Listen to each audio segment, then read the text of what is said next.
Hello, everyone, and welcome to Millennial Rewind, where we take a not-so-sentimental look at the movies and TV shows that were around when millennials were growing up. I'm your host, Nick, coming to you from the Looney Tunes, capital of the world, Los Angeles, California. And joining me here in the City of Angels is my co-host, Jules. Jules, how you doing today? I just found out that my right testicle is a little bigger than my left. My condolences. And joining us from the Harvey Tunes of Southern California is my other co-host, John. John, what's happening? I think I'm just going to give all this up and go play baseball. It's everyone's safety sport.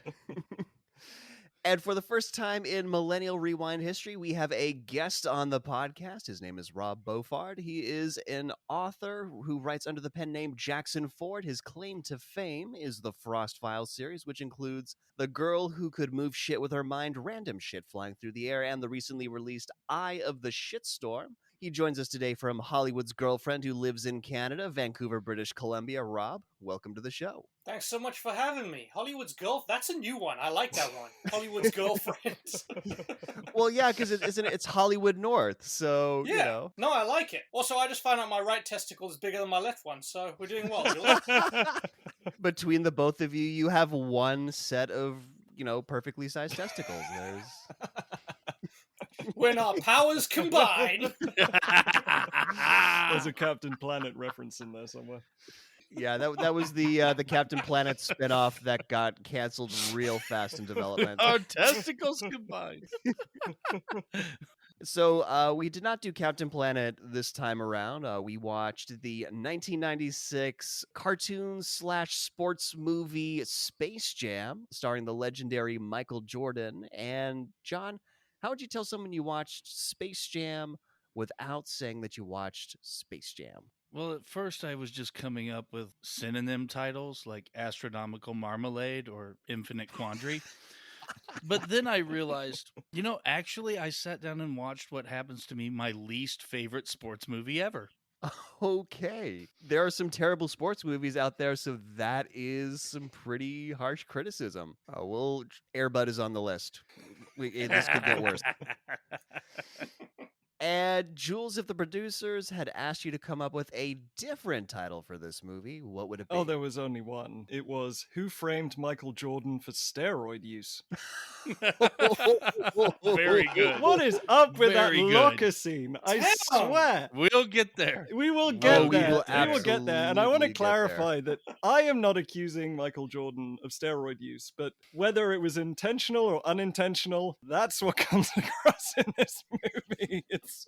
He at least somewhat condones it in this film. A little bit. And Rob, if you had to replace one of the characters and recast them, who would you replace with whom? You know what? I was thinking about who I'd replace Michael Jordan with, but you can't. He's Michael Jordan. I would replace Wayne Knight, who played Stan Podolak. He was cool, but wouldn't it have been fun to have Eddie Murphy as Stan Podolak? Oh my god. I could see that. And it's interesting because Eddie Murphy can actually hoop. Like, he can play basketball. I don't know about now. He's a little bit older, but certainly back then, like, he had a bit of a reputation as a guy who liked to pick up game. So he could have actually been useful. He could have, and But he probably would have been too good. I mean, there's that whole sequence where he's supposed to not be chosen because, well, he looks as he does. Also, you can't make any fat jokes with Eddie Murphy. That was just 90% of the humor around Wayne Knight. He's annoying and he's fat. That's Eddie all. Murphy can do fat. Didn't he do Nutty Professor? Just have him That's true. be in a Nutty. fat suit. What's the Yeah. problem? Nutty! I think we have it. Nutty Professor Eddie Murphy should have been in Yep. this movie. Oh my god, there should have been a Norbit movie inside of Space Jam, just like Oh two my movies goodness. happening simultaneously. Guys, Ultimate crossover. all right, Warner Brothers is literally just down the road from Jules and I think we're gonna go pitch that to them real quick.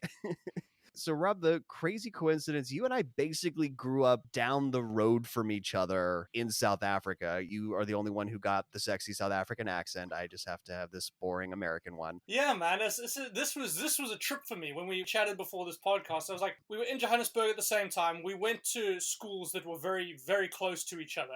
You went to high school in town, I went to university, and we never crossed paths, Nope. weirdly.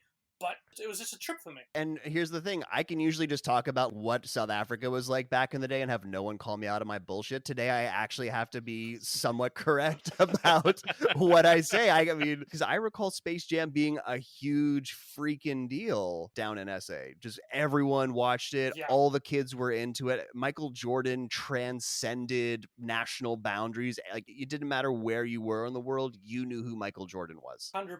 I was a basketball fan from sort of age 6 or 7, and when this movie came along, I was a little bit older. You'll remember, like, we didn't get anything like live NBA games in South Africa. We, at the best, we got tape-delayed games or, like, reruns of NBA highlight shows, so there was really nothing, and then suddenly you had this movie where Michael Jordan is just in front of you playing basketball, the most famous basketball player in the world, and you have this incredible, amazing intro that blows your face off, and we'll get to the intro in a bit, yeah, I'm sure. absolutely. I mean, as a kid in South Africa at that time, it was just, this was the most amazing shit I'd ever seen in my life. Yeah, and you know, the Looney Tunes were also, I mean, we had Cartoon Network down there on DSTV. Yep. We knew who all these characters were. Looney Tunes were part of everybody's childhood. So on top of having this international sports star, you had the characters that you grew up with. They're on the big screen now. Straight Yeah, up. you see, for me, I mean, I saw this movie. I was in it for the Looney Tunes fighting an alien invasion. I'd heard of Michael Jordan, but, you know, being British and not entirely wrapped up in American sports, it was Michael Jordan. Oh, I know that guy, but it wasn't the draw to the movie. Michael Jordan. Oh, I know that guy, Jules. It was true. I honestly, you Oh, knew yes, of him, Jordan, I've but you heard of hadn't him. actually. Like, there weren't any basketball games on TV in England when I was growing up. I grew up in the States before I moved to South Africa, so I had also kind of the American experience. So I knew about Michael Jordan before moving down to SA. And I think we got this movie a year later than it released in the States. I remember for most of the 90s, South Africa got movies a year later than they released in Yeah. America. So we say this is a 1996 movie. I'm pretty sure we watched it in 1997. I'm going to trust your memory on this one, but that sounds accurate. Right. I would also like to acknowledge the soundtrack of this movie because it is Yes! notable, Oh, if not Jesus. incredible. I mean, it's the very first soundtrack that I ever bought from a movie. And, you know, with the incredibly cheesy I Believe I Can Fly, which I overplayed so much that my brother has been passive aggressive to me for the last 10 years. But one of my favorite songs was the Mon Stars song, Hit 'em High, Yep. which I looked into because I was all ready to tear myself to shreds, you know, stupid kid, what you thought was cool. It was like the second rap song I'd ever heard. That's that's how bad it was. And then I looked it up and it's got a fucking all-star cast of rappers. It's got LL Cool Yes, J, it really does. it's got Be Yeah. Real from Cypress Hill, it's got Busta Rhymes.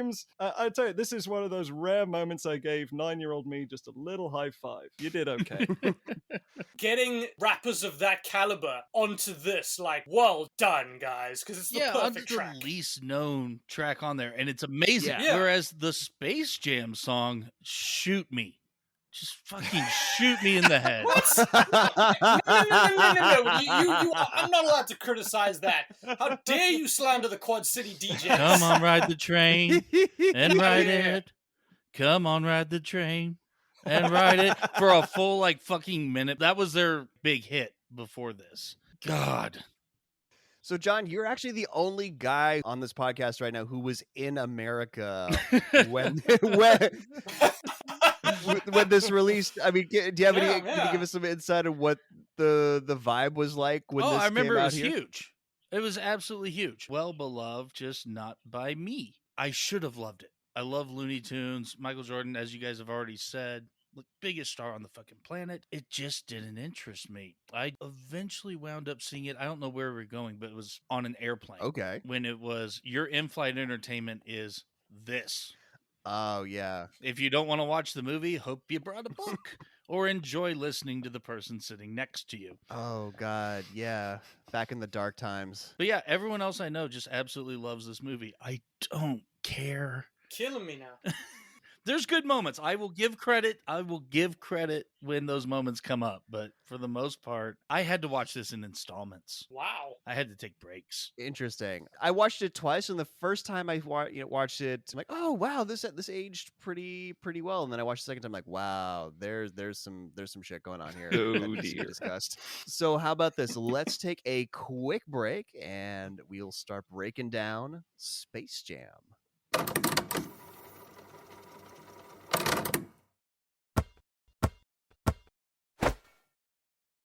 Hey, Dad, you think if I play good enough, I can go to college? You get good enough, you can do anything you want to, Michael. I want to play in the NBA. That would be incredible, son. I want to sell out to every product, no matter how shameless. Michael, whoa, I don't think I want to eat Skittles all day and shit the rainbow. Okay, that is not how that works. And then I want to paint my butt blue and leave ass prints on park benches. 20 minutes later. I want to surgically turn my arms and legs into wheels and drive NASCAR. Okay, this is getting a bit concerning. And when it's all over, I want to play baseball, even though it's a different sport and requires a lifetime of training and has completely different skill sets. Michael, listen to me. That's a terrible idea.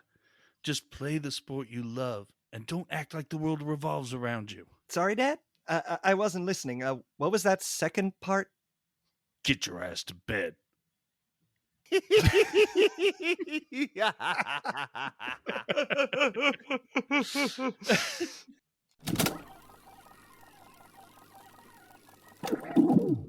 All right, and we're back, and we're going to start off with studio logos. We get the Bugs Bunny Warner Brothers logo, which is where Bugs is munching on a carrot and leaning against the Which big is still the WB. best, in my opinion. It is the best version of that. I agree with Absolutely. Yeah.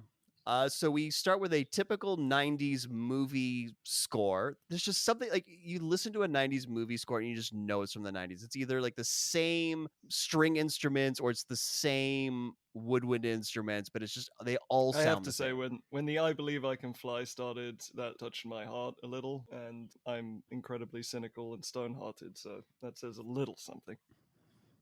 Right. But it's a hard cut into I Believe I Can Fly. It's like there's this whimsical 90s movie score, and then all of a sudden it's I believe I can, that. North Carolina, don't they have the location come up, or is that my imagination? I think that's your imagination because I think they only say Right. summer 1973. So this, yes. All of summer 1973 is in Michael Jordan's backyard.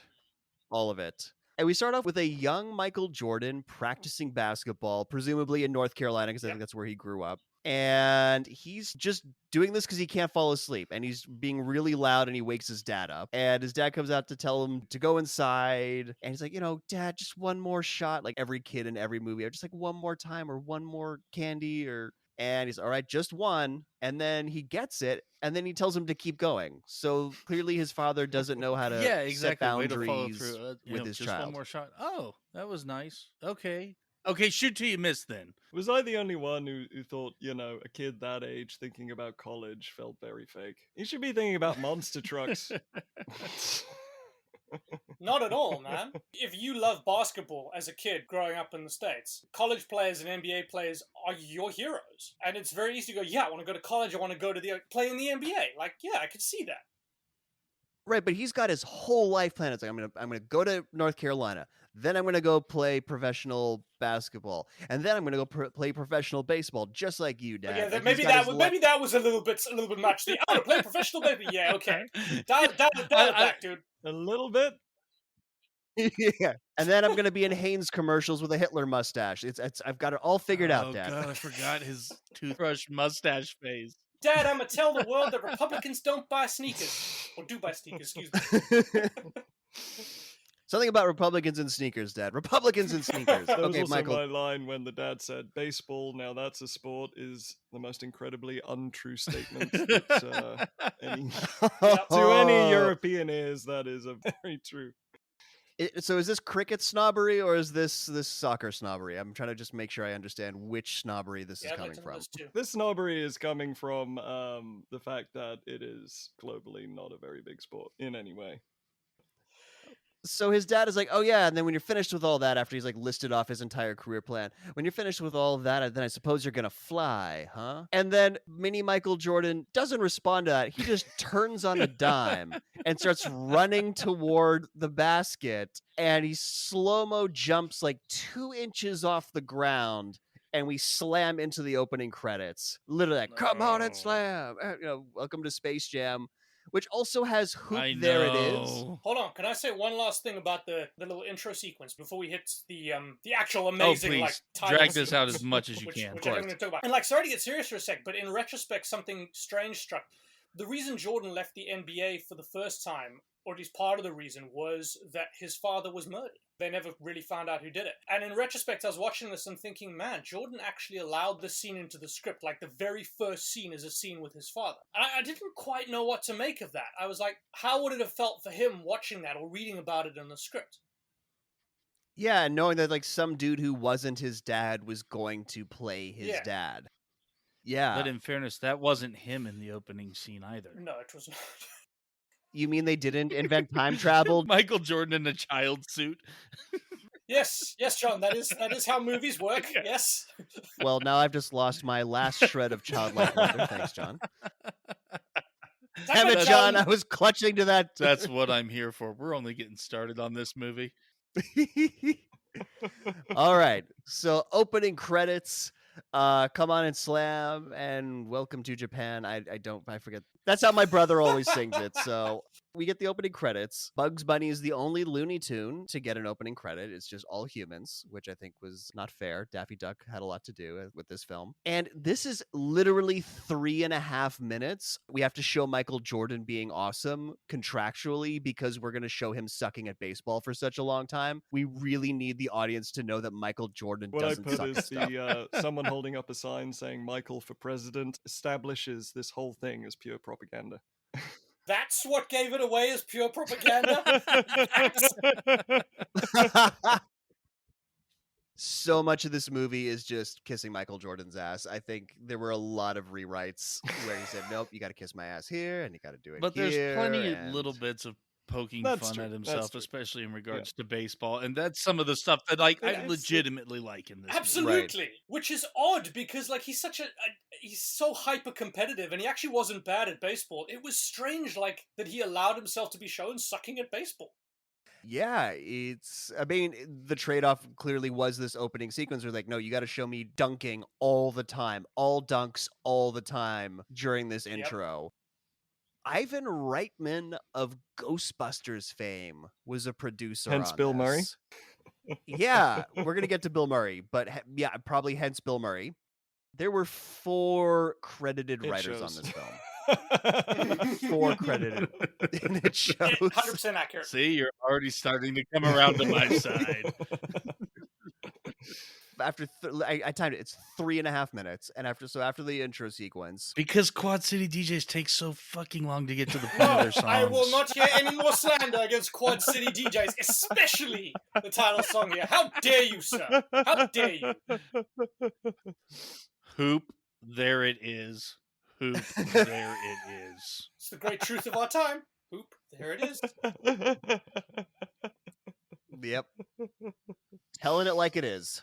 So after that, we see Michael Jordan retiring from basketball at a press conference, talking about his dad dying. We don't mention that he gets murdered, but he's like, yeah, after his dad died, he was glad his dad got to see his last basketball game, and he's going to go try and play professional baseball. And then he just starts spitballing with the reporters about which position he wants to play. That's how My we note for leave this this is that people don't seem to understand that professional sport requires a lifelong training if it's a completely different sport with entirely different skill sets. Yeah, but apparently, Rob, you paid a little more close attention to this than the rest of it. You said he apparently had a fairly successful baseball career. It wasn't as terrible as portrayed Look, he in this definitely film. wasn't a major league quality player. I don't think there's any doubt about that. But he played for the Birmingham Barons in the minor league. And from what I remember, and given that I don't understand a huge amount about baseball, from what I remember, he was okay. He wasn't terrible. He wasn't, a net negative for the team.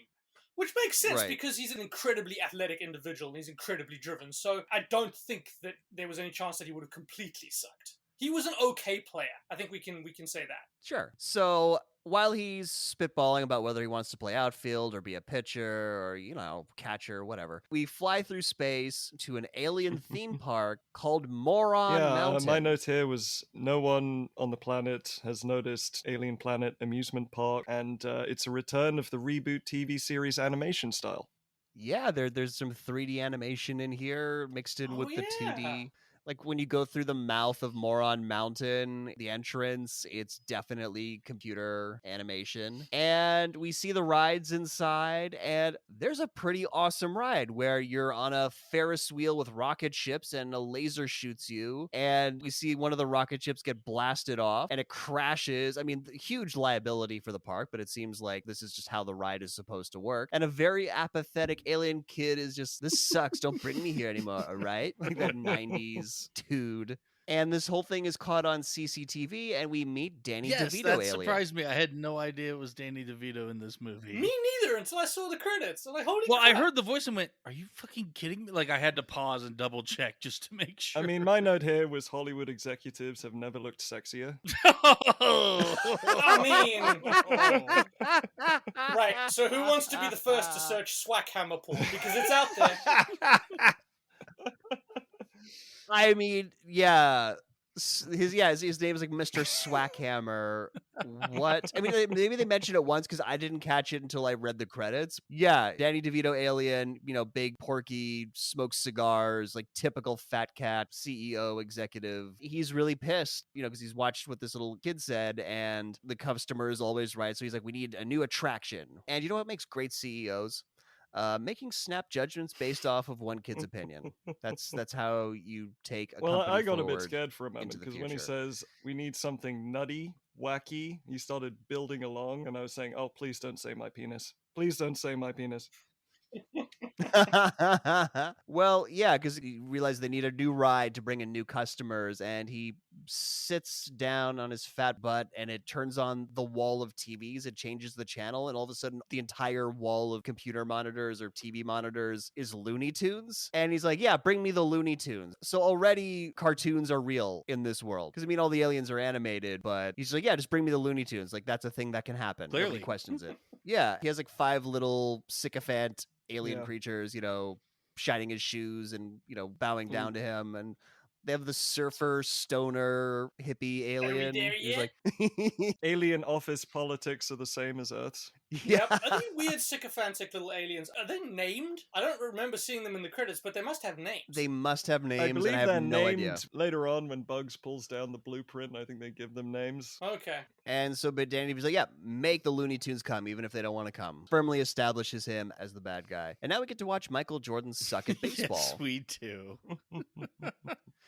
So much so that the catcher from the other team is calling out the throws Yes, the to him. catcher is a huge fan of Michael Jordan and starts telling him what pitches are coming. I actually kind of like this sequence, but at the same time, I was wondering, does the whole world revolve around Michael Jordan? Basically.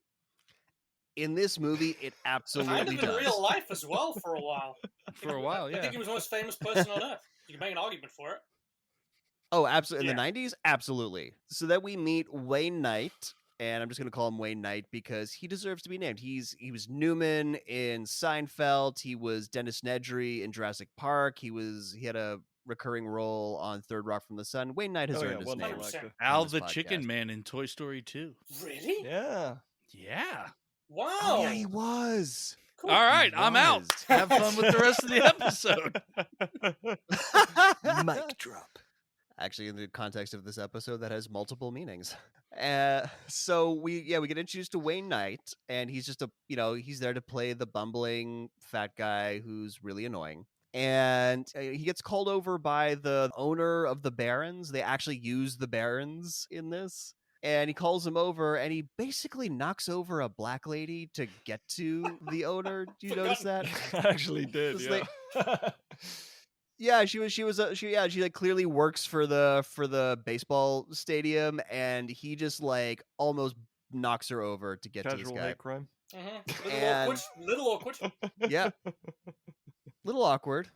And so basically, the owner says to Wayne Knight, "It is your job to make Michael Jordan happy." And we learn that he's the new head publicist for the team, so that doesn't seem like it's his job. That seems like you need to get a dedicated make Michael Jordan happy person. His job is to make sure that people know about your team. Yes, I don't know. because the Maybe rest I'm of this definitely movie overthinking is this. so realistic and down to earth. Of course. It is, yeah, it Very is, true. and I just was disappointed that this one little thing took me out of it. And so Wayne Knight goes down to Michael Jordan in the dugout. He's been struck out. Apparently, the catcher cheating did not help him. And instead of, going down the stairs and going around and going the normal way, Wayne Knight decides he's going to go over the top of the dugout and Yeah, my break note his here neck. was Stan's stalker actions and words don't get him ejected or arrested, and no one else reacts. Yeah, because he literally plops down head first into the dugout, and nobody's like, "Who the fuck are you? Why are you here? Call security." Exactly. Michael Jordan's like, "Are you all The right?" rest of the team just sort of You know? stands there, just like, oh, casual fat guy landing in the dugout. That's the usual Wednesday. When Again, you're one of Michael Jordan's co-workers, these kind of things happen all the time. You just learn to accept it. So that's why they put that clause in my contract. Ah. Weird fat guys falling from the sky clause. 9C. Yeah, that was a rejected version of It's Raining Men.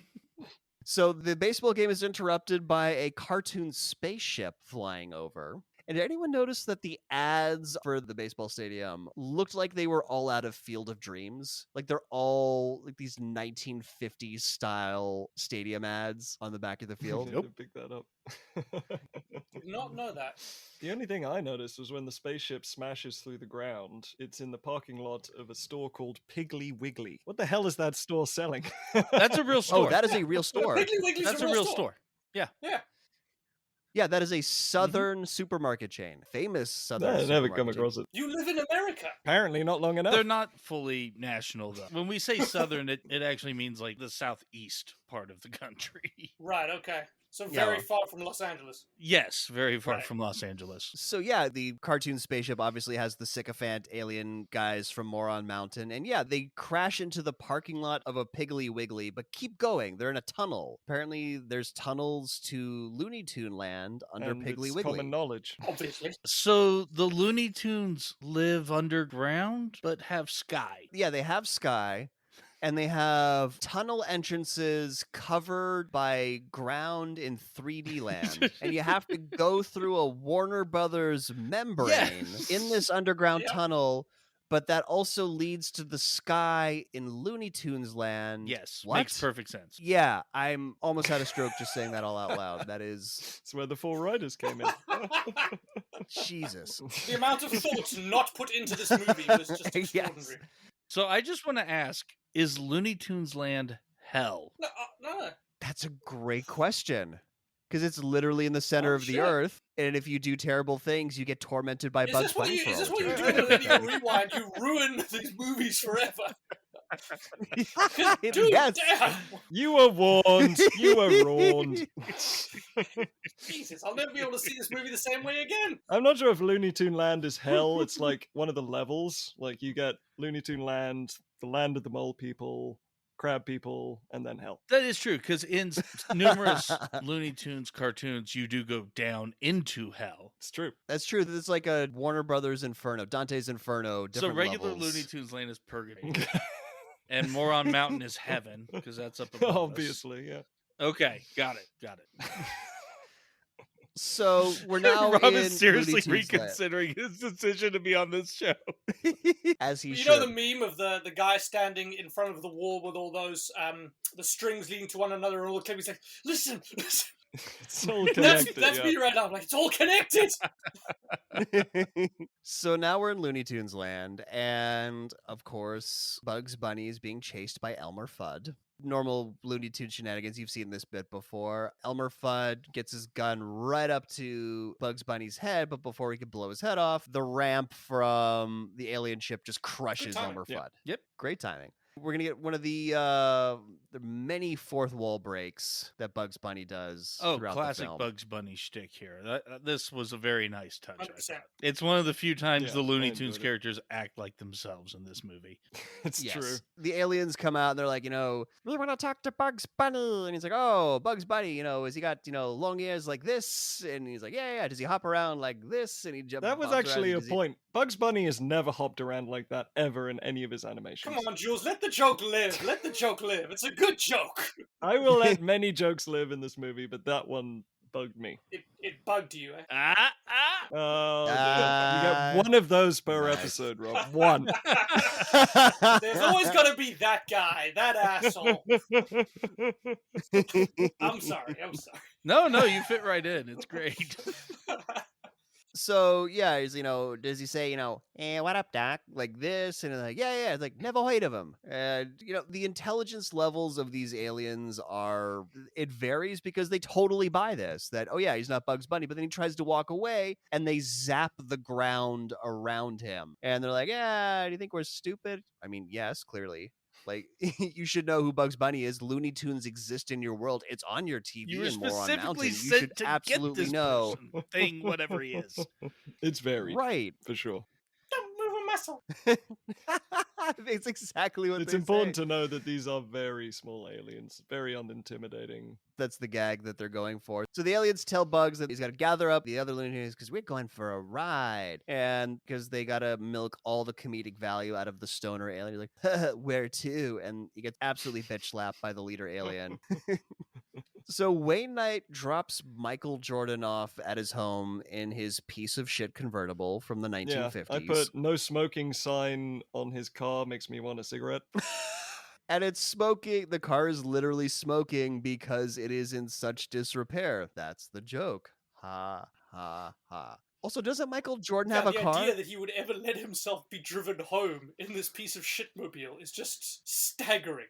Not just that, Yeah. my note is also Michael Jordan has a modest suburban home. Where Right? it's just the neighbors could drop by for a cup of sugar or whatever the fuck. There is no way. That was the least... In a movie about Michael Jordan battling aliens with Bugs Bunny, this was the least believable thing. Well, for me, it was what made it even worse was that, Stan, who's already just come across like the worst stalker in the universe, looks at Michael's house like he's planning a home invasion. He just stares at it like, this is a nice house. Well said. And just Yeah, like it's colonial style, right? Okay, good. This is exactly why Michael would not have a house in this kind of a neighborhood. So I think Wayne Knight leaves, and do you notice that Michael Jordan has a dog, a bulldog called Charles? Clearly, the joke being Charles. Yes, I picked up on that Yeah. too. Waka, waka, I waka. even put Charles and then Bark in quotes with a question mark in my notes. And this dog apparently has superhuman strength, by the way, as we'll see evidence for it. Yep. Yeah, it can jump up the entire height of Michael Jordan and knock Yeah. him down. So Michael Jordan gets taken down by a medium-sized bulldog. Because it has the powers of Charles Barkley, and that guy faced off against Godzilla, damn it. So,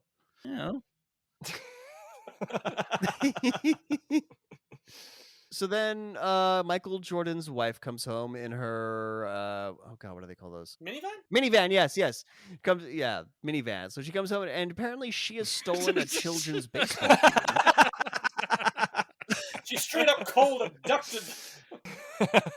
Just straight up stole these children because it's supposedly the baseball team of her son, giving them a ride to where? Because they don't come inside the house. There are no parents there to pick them up. She just happens to have children in her van, and when she gets home, they gotta go fend for They probably themselves. live just down the street. They all live in the same neighborhood. It's cool. None of that was established. It just seemed like she man. had stolen some children and was just done with them. I hadn't considered that, but yes. She just really needed that carpool lane. Man. She did really want to make the fuck sure she could legally drive budget it. is tight in the Michael Jordan household. They got a carpool. Oh shit, they have to live in the suburbs. Without that fat Bulls paycheck, man, the Birmingham Barons just don't pay like the Bulls. You only have second-hand minivan money when you play Rough for the out there, man. Barons. Because that was not a new minivan. And this is not his real family. Imagine being Michael Jordan's wife and he's looking at actresses to play you in this movie. I imagine there was some fighting. And also, you would think that he would insist that his children be in the movie as well. Be like, oh, my kids, let them be in the movie. But no, these are all actor kids who are not his You're actual expecting kids. him to pull a Will Smith and start a career for his son? Yeah. Nepotism. Start him young. There's no way. The dude is so competitive, he'd be like, there is no way in hell I'm giving my son even a chance to upstage me. It's not happening. So inside, they're making dinner. Well, I think his mom. It's not established who this lady is, whether it's his mother-in-law, whether it's his actual mother, whether it's just some older lady they adopted. We have no idea who she is. But She she's is cooking dinner. cooking up some chicken, and I just face palmed and started shaking my head at that moment. And collard greens. Mm-hmm. I mean, that sounds delicious, but it does come across as a little stereotypical. Just a touch. And they happen to be on the Michael Jordan Sucks at Baseball TV channel. Yes, he comes home to have the news rag on his performance that day. This Yeah. world's just all designed for Michael. It is. Oh, plot twist. This entire movie's actually just the Truman Show, but with Michael Yes. No, Jordan. what do you Yes. mean? We have the perfect explanation already. Michael Jordan is dead, isn't it? Is in purgatory. Ah, yes. Okay, yeah, but yep. This is Michael Jordan's purgatory. That's a great fan theory. I like that. So he gets sick of the TV making fun of him, so he goes to another room where his kids are watching TV. Does some channel surfing. He says remember TV channel is surfing, bad guys? for you. TV is bad for you cliche, which is something we keep coming across. And then he says the cartoons are good for you, apparently. Yeah, they stop on a Roadrunner and Wile E. Coyote cartoon. Classic setup. Wile E. Coyote's got an anvil. He's got a trap set up for the Roadrunner. But Porky Pig comes in and interrupts the thing and says they have a union meeting. Now, so this they all was something leave. I noticed as the movie goes on. There is a lot of animation union jokes and not getting enough from their agents. I'm wondering if the animators and voice actors were paid enough on this movie. 'Cause Almost it really certainly not. started leaching out of the script. Almost certainly not. Oh, there's absolutely. We'll get to it, but there's absolutely the writers screaming for help through this movie. It's hidden in this script, guys. No, it is not hidden. That's the point. It's right out Actually, there. it's pretty overt. It's Yeah. absolutely overt. But I was just thinking of the implications of this because it's like the cartoon is a live performance on TV, and I'm just thinking, what nightmare world Yeah, I is was this? wondering that same where the thing. Looney Tunes have to keep performing. It's, if you're a TV actor, you shoot your episode and you're done, but they have to just keep performing live since the 20s for all eternity. These Every Looney time it Tunes. airs. Yeah. Every time it airs. Doesn't matter This if it's whole Looney Tunes land is hell theory just looks better and better the longer we go on. I'm actually quite impressed. That should have been the movie we got. Yeah. Really. It does remove the stakes of being enslaved and being taken to Moron Mountain, since they already seem to be enslaved and forced shit, to yeah. go through their comedy routines. There is a moment that we're going to get there where that does land. So we're now at the Union Hall. The marquee outside says, tonight, aliens turn us into slaves. And then Saturday, Tony Bennett, 8 and 10 p.m. That was a like great that. gag. I like that. That was good. Great gag, but also, now, again, because I'm just questioning everything in this movie, is Tony Bennett a Looney Tune in this world? Okay, now Or you're does he overthinking it. Or does he perform in Looney? He knows the Looney Tune world exists, and he goes there to sing. Has Tony Bennett and Lady Gaga performed for the Looney Tunes? That's He's what I got need a to know. purgatory hall pass. You think it's like Who Framed Roger Rabbit and he's just a tune inside of a human skin? Possibly, yeah, like the Interesting. judge. This movie has so many questions. That will not be the last time we reference Roger Rabbit. Oh, no, not at all. So inside, all the Looney Tunes are getting together. Daffy Duck has just clearly come from directly out of the shower. His line here is, "It's getting so a guy can't even get himself wet This is around the first here." of a number of drug references that will be made around this. Drug references, or Daffy Duck has a weird sex life that we don't know about. He definitely has a weird sense. It's like, what about Daffy's life wouldn't be weird, Yeah. first of all? I mean, he's a cartoon duck. Yeah, everything Yeah. is inherently weird. So the aliens are there. They got Bugs Bunny wrapped up in chains, and they've got their laser guns, and they basically say, "Hey, we're gonna make you all your slaves," and they get laughed at by everybody Because in the they're hall tiny. because they're itty bitty aliens. And so Yosemite Sam comes up to one of them, points his gun at them, and gets zapped. And hairless Yosemite Sam is gonna haunt my Horrifying, dreams right? for the rest of my life. He looks is like wrong. a weird aged baby. He I feel like does. Yosemite Sam is the best character of the Looney Tunes, though. But also, this completely removes the stakes of the film because it shows their laser guns can't kill them. So just bum rush the stage, beat the crap out of the aliens, Oh, that'd movie be over. so much better. Oh, look, a plot hole. Whatever will we do? So much better. Well, I it's know, a Looney plot Tunes hole in land. Space There's some Jam? leeway for animation rules here. for Yes, sure. yeah. As I was about to get into, it's Looney Tunes land. So you see that plot, you can actually just peel it off and just go put it somewhere else. And, it's gone. Yes. And Wile E. Coyote will run into it and splat against it. So Bugs convinces them, because again, these are not smart aliens, that they have to give the Looney Tunes a chance to defend themselves. They can't just take them off to be slaves. And he takes out a book on cartoon animation, puts a sticky note into Yeah. it that says you gotta let them defend He yourself. just pulls as this this shit out of works. his ass. It's so good. That's the That's power of being Bugs at Bugs his best. Bunny. That's Bugs at his again, best. I did like this Yeah. moment. That's the power of being Bugs Bunny. You can get away with it. The Space Jam Bugs is a Yeah. good Bugs. But- He's one of the better ones. It is a good. He is a Bugs, great yeah. Bugs. But also, again, because I'm overthinking this entire movie, there's this book about animation drawing. So if you can draw cartoons in Looney Tunes land, are you They a have actually god? done that numerous times in sketches, wherein one of the Looney Tunes is being attacked by an animator, and then the reveal is the animator is another Looney Tune. Whoa. Oh, They get very meta. wow. The theological implications alone. I know. They're like erasing parts of their body and shouting at the pencil guy, just like Woof. Guys, we need to start an animation-based religion. I think it would catch on. So they're like, okay, we'll let you defend yourselves. Like, all right, we're going to figure out what our challenge is going to be. So they all go backstage to discuss what's going on. And they decide that the easiest way to beat them is we in a have another basketball. Bugs patent reference, which is the second patent reference we've had in My God, that is so contrived. And not a good one. We've seen the in we've seen the Small best Soldiers one. already. Yes, I was starting to zone out by this point. I think this is when I had to take my first break from the movie. I do love that Sylvester tries to come up with a plan to save him, and it just ends in him eating Tweety. Yeah, I don't Yeah. remember Sylvester being this psychotic. I mean, his entire purpose is to murder Tweety Bird. So yeah, yeah. I guess so. And I was always on Sylvester's side. I love that damn cat. Oh, he was great. So they're like, all right, we're going to challenge them to a basketball game. And the aliens agree to a basketball game without knowing what the fuck basketball is. Because they're like, cool. Exactly.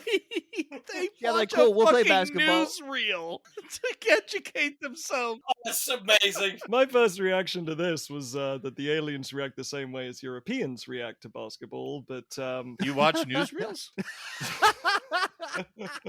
It's a fast-paced razzle-dazzle game. razzle dazzle game.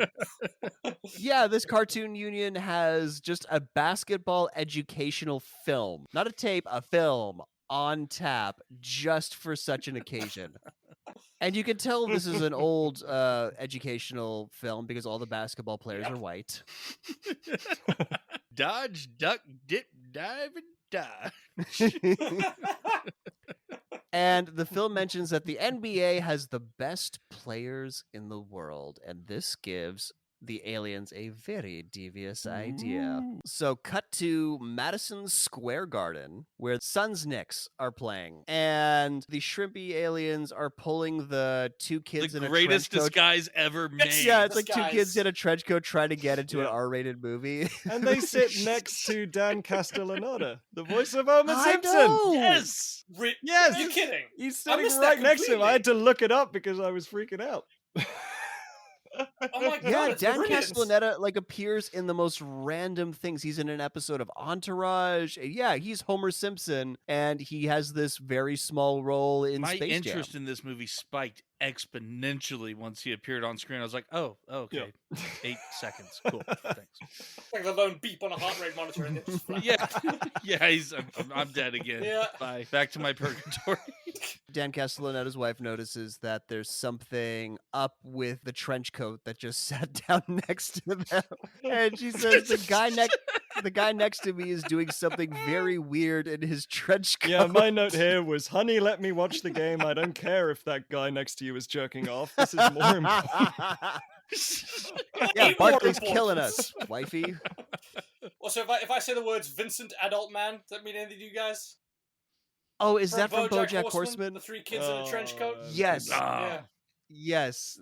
That's basically what the aliens are doing here. And because Dan Castellaneta's Barkley's killing us, they get very freaking interested in Charles Barkley. Like, oh, there's the killer. One of the aliens pulls a Secret World of Alex Mack. Do you guys watch that? I old never Nickelodeon actually show? watched. Yeah, my missed note that was Alien turns into Flubber and then goes up Charles Barkley's nose.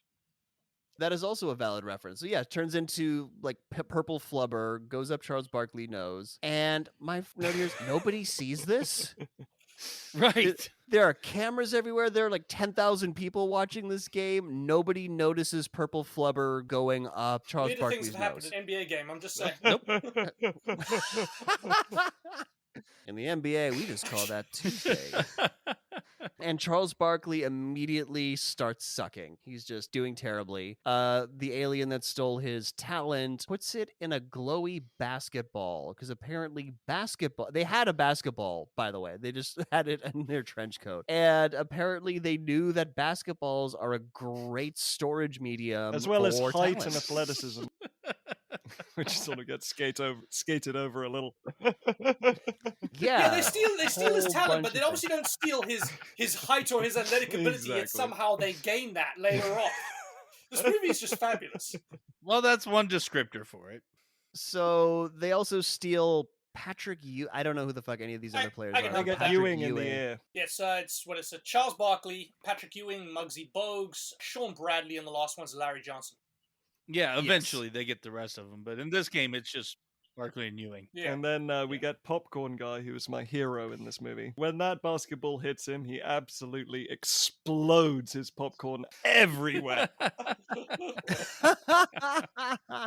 Yeah, because like, it was either one of the Charles Barkley or Patrick Ewing. Yeah, just chucks into the crowd and just absolutely beans this fucking popcorn salesman.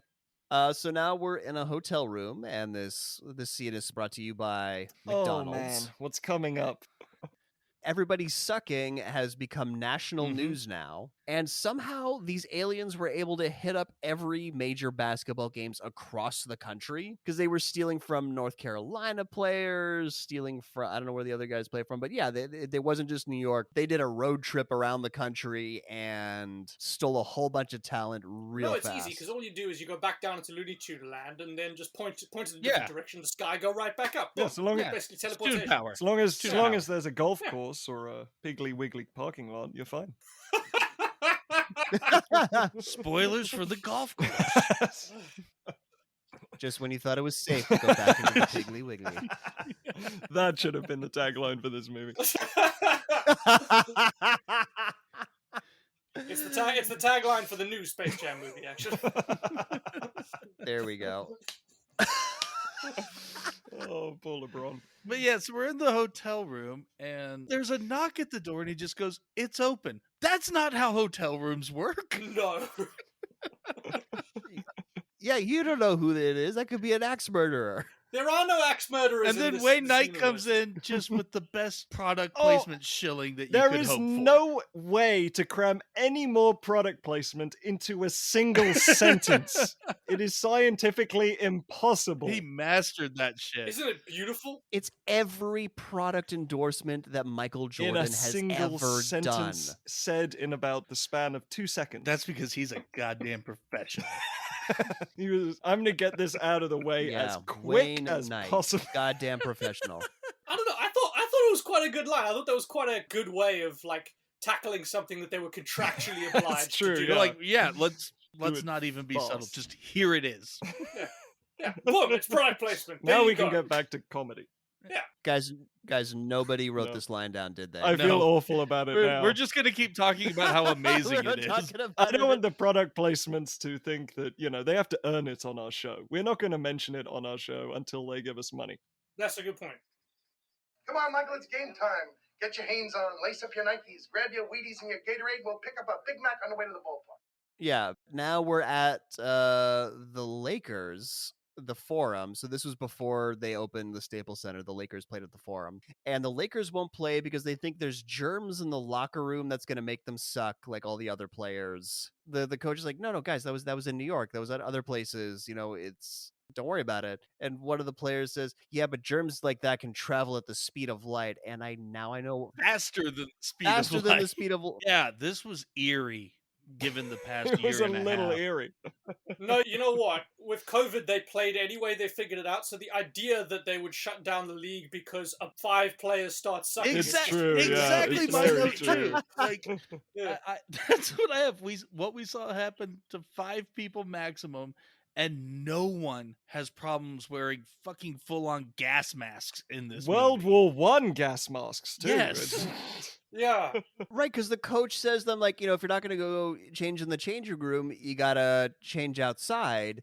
And then they all just happen to have gas masks on. I think the implication being, well, I don't want to change out here. People see my wiener, so I've got to put this gas mask on so I can go in the change room. Whereas in real life, it's, there's this horrible thing happening. Well, let me just go touch all the microphones.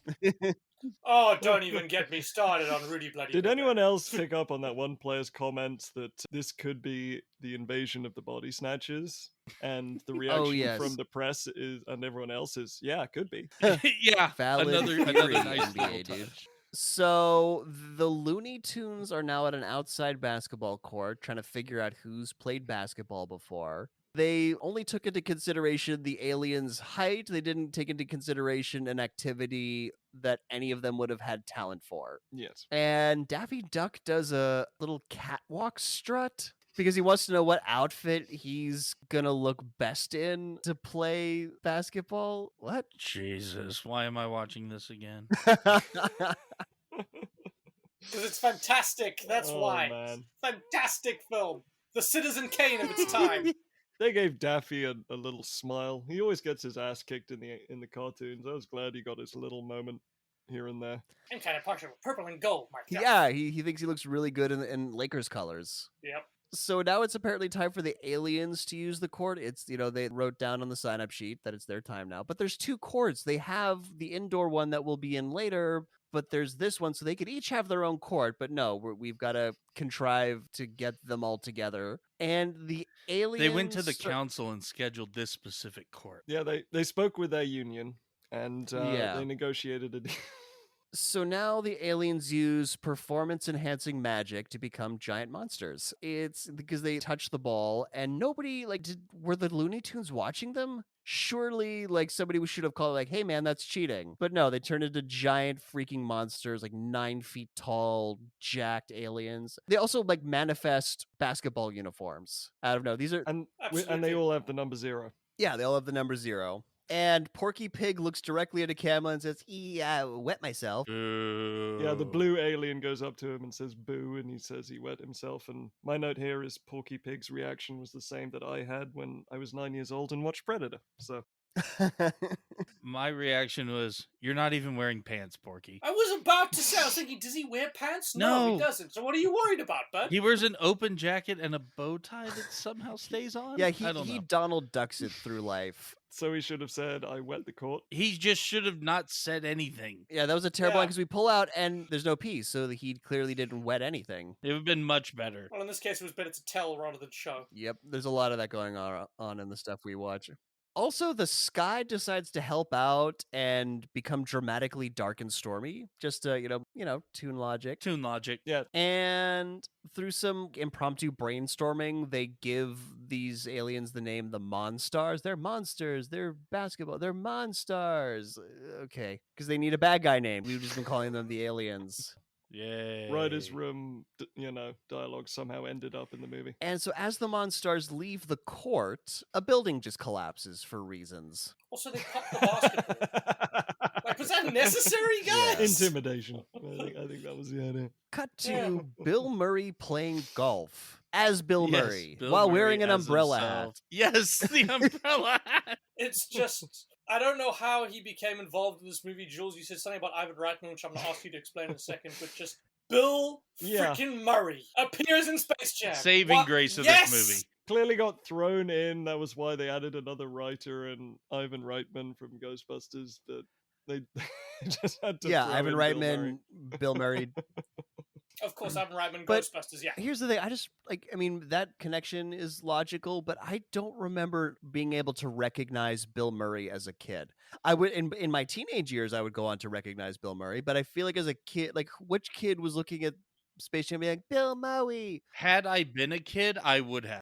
Yeah, you sprung out fully formed with Yes, the beard and yeah. everything. But having grown up on like Ghostbusters and Caddyshack and stuff like that, I already loved Bill Murray. So he's one of the few actors where it's like I see okay, fine, whatever it is. So he's playing golf with Michael Jordan and Larry Bird. Yep. Mm-hmm. Yep. Mhm. And because all these players are losing their talent, Bill Murray asks Michael Jordan if he thinks he has a shot at the NBA. Yeah, Bill Murray really wants to be an NBA player for some reason in this movie Yeah. Why the hell not? because he's white, as it gets brought up. Yeah, because Michael Jordan tells him no, and like Bill Murray plays the race Well, card. Michael Jordan takes a little stab at the WNBA by saying it's a man's sport. Ooh. Shit, yeah. Good point. Lines you could not put in the movie today. No, things that were only permissible in the 90s. And Bill Murray's like, hey, Larry's white. He can play basketball. And Michael Jordan says Larry isn't white. Larry He's is clear. That's Bill Murray says that, not Michael Jordan. Oh. I don't care who says it. I laugh my a ass off great at line. that line. That was you know a great what? line. I've just Googled WNBA. It was only formed in 1996. Oh, shit. So I think this movie came out before the WNBA actually existed. Okay, that makes... I'm gonna look this up.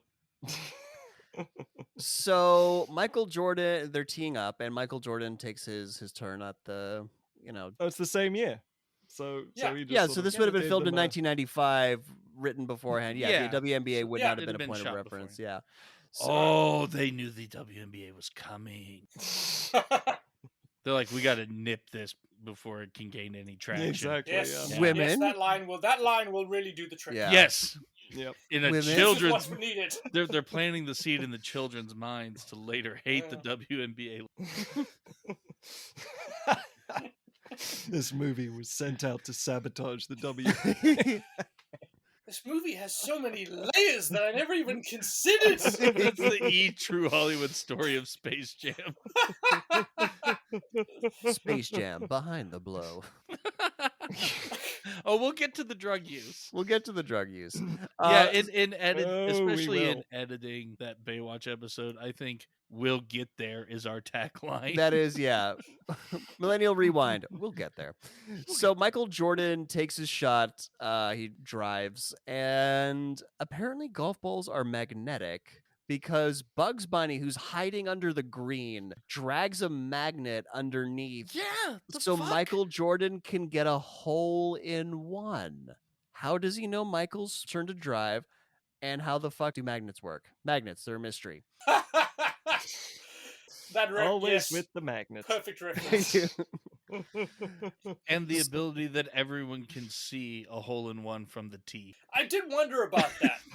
Because, I mean, I don't play golf, but don't you hit it really fucking far? There are some Usually at least a holes couple that are hundred shorter yards. where holes in one are more possible. This seemed like a pretty short hole. Okay. Yeah, it seemed like a par 2 or 3. Yeah, part 2, part 3 kind of hole. I have no idea what that means, but cool. But to beach where you can just instantly know, like, oh shit, I think you got a hole in one. We'll find out when we get there. No, everyone sees it. So they go to the green. Wayne Knight's with them, and he's being annoying as always. And he takes out, everybody in the 90s had this camera, that black brick 35 millimeter film camera Yep. that you use. It was like the step up from a disposable camera. And he wants to take a picture of Michael Jordan pulling out the ball from his first hole in one.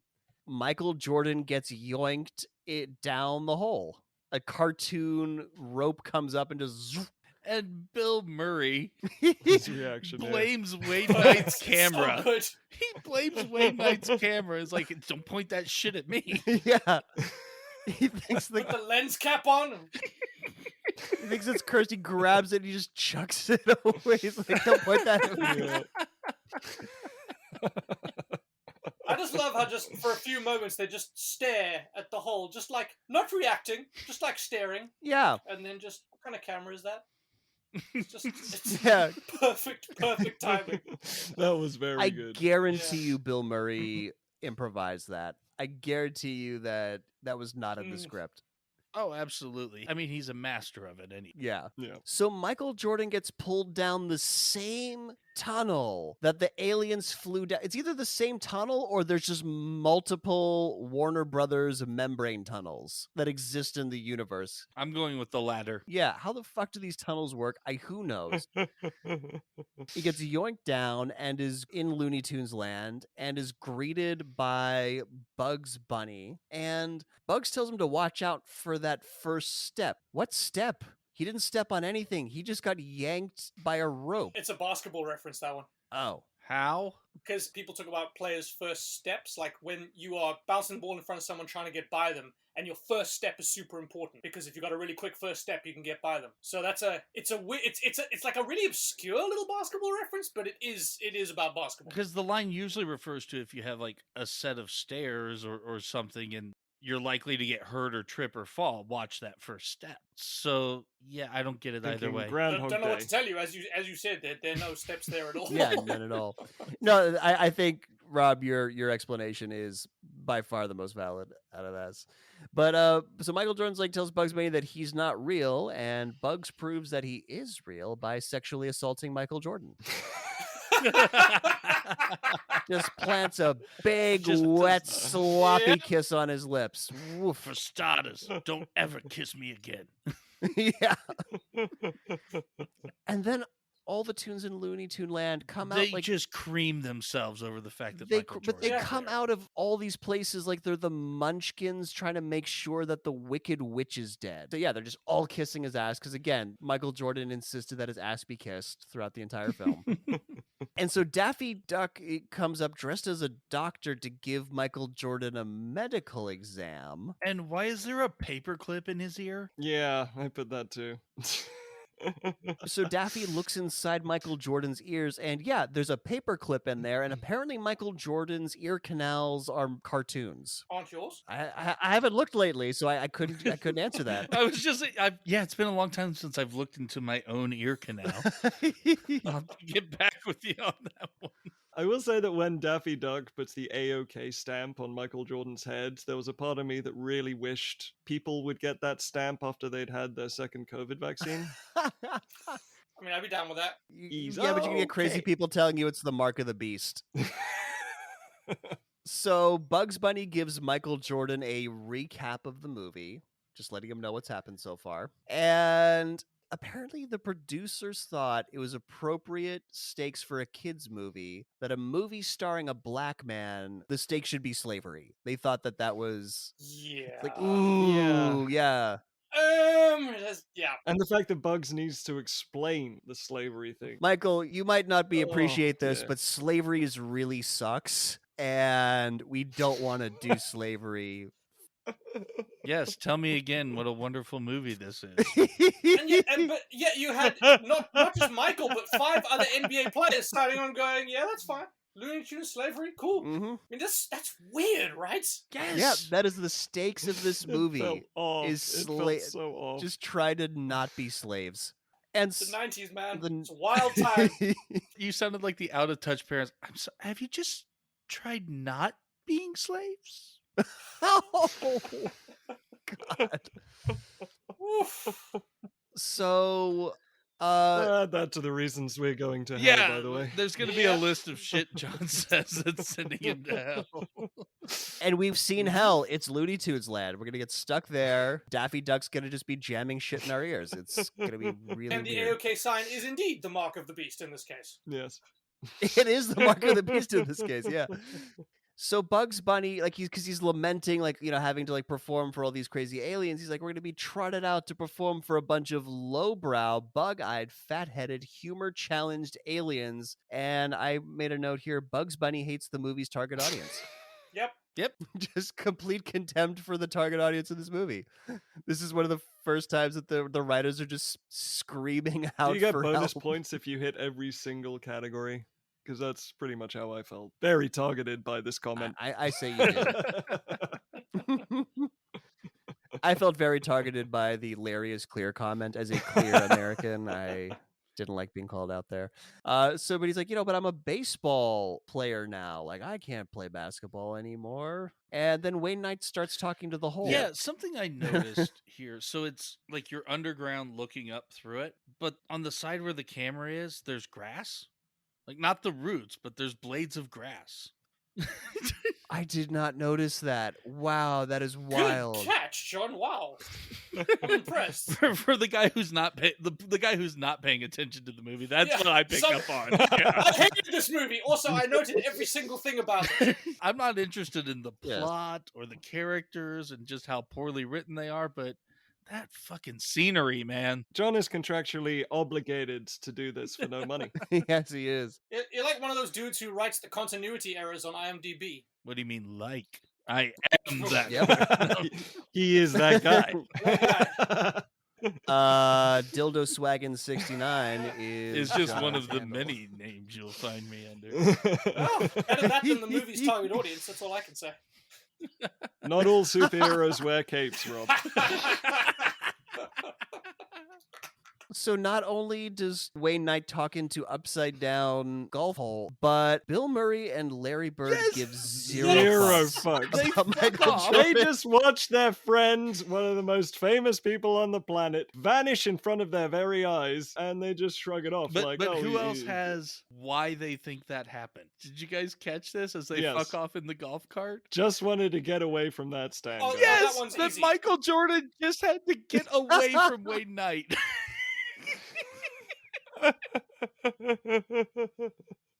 Through the power of teleportation. Larry, I'm going to give us both twos back there. We were in no emotional condition to play. Yeah. Yeah, that Yes. follows that as well. Yeah, the cherry on top is they cheat on their golf score. The Larry Bird sections of this movie are just underrated. Wildly underrated. This is why Yeah. golf is the worst. Golf Yeah, and it golfers. is not a fun sport to play. Larry, and he's trying to pitch to Larry Bird like how he should definitely be in the NBA, and Larry Bird has no time for Bill Murray's bullshit at all in this movie.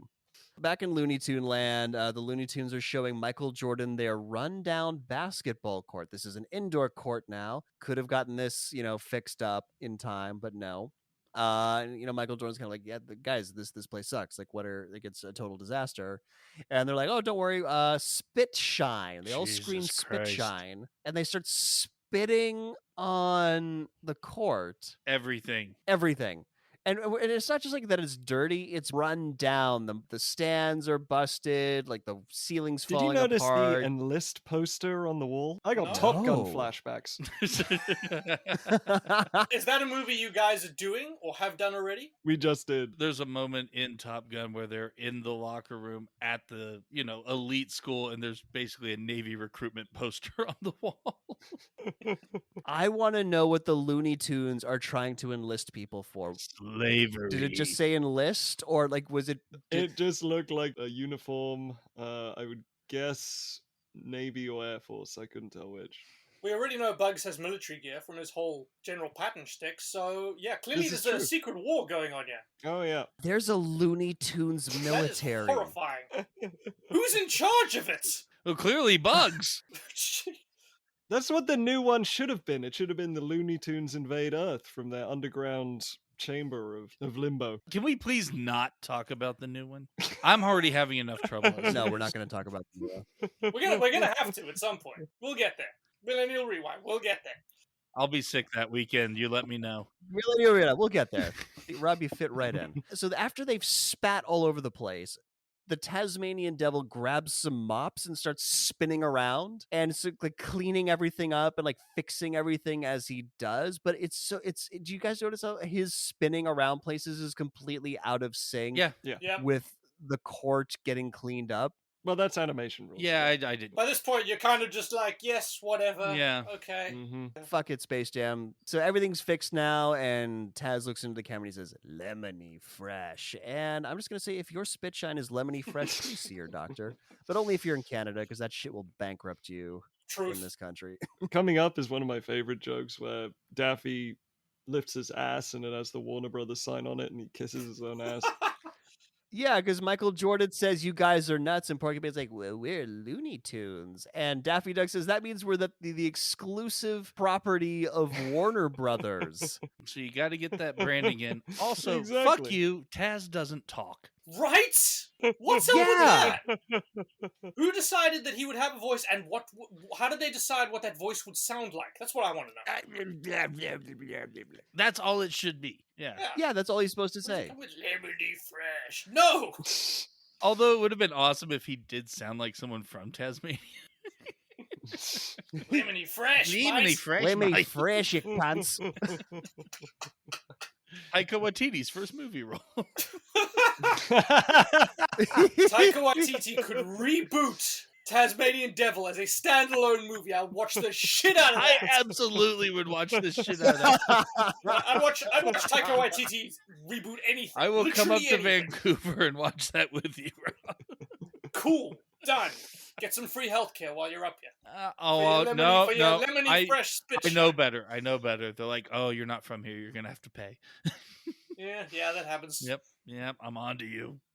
Yeah, so when Daffy Duck mentions that they're the exclusive property of Warner Brothers, aka already slaves, he has the Warner Brothers logo taped to his ass, like scotch taped to his ass, and he proceeds to kiss his own ass, and not just like a smooch. He like Fuck there was this probably scene. some tongue involved that we didn't This get to is see. one of my favorite. I just love that joke. God. Tosses his own salad, and then the Monstars show up. I was hoping you weren't going to say it, but yeah. So the Monstars show up to remind us that there's a villain in this movie. The villain is the movie itself. So they're like, oh, tell Michael Jordan that like, yeah, you don't play basketball. And oh no, Michael Jordan tells them that, hey guys, I don't play basketball anymore. And then they call him Chicken. And Foghorn stands up for himself, saying, "I resemble that remark." Ooh. When I was 12 years old, I did not get that joke. It just went right over my head. That Foghorn Leghorn is a chicken. Yeah. I mean, yes, obviously I get it now. Thanks. But what's coming up is actually one of my favorite moments. Well, right, because so to just be a dick to Michael Jordan, they crush him into a ball and they play with him. He's still not going to play them. And the thing that gets Michael Jordan to Here it play is. the game is that they hurt Tweety Bird. They like smack Tweety Bird against the wall or something, and Tweety Bird like cries. No. and You're this skipping is something. What? Here.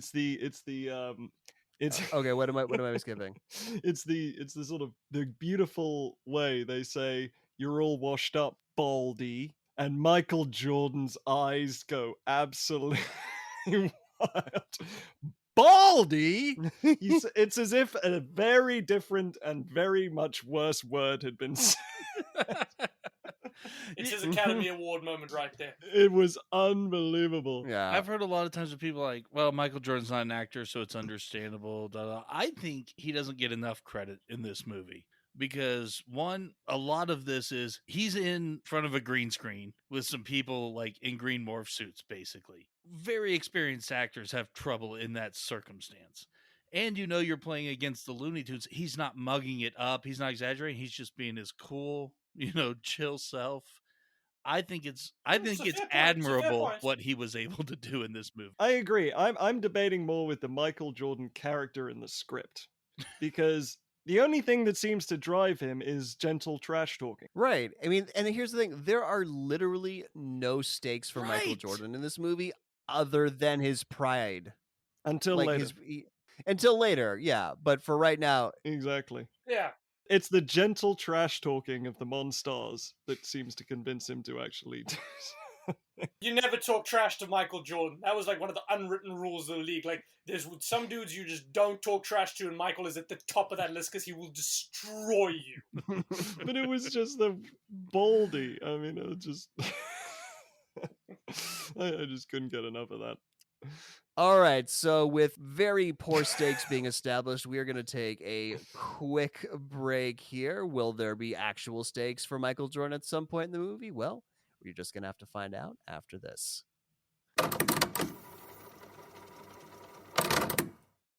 I ain't going out like this. Who's with me?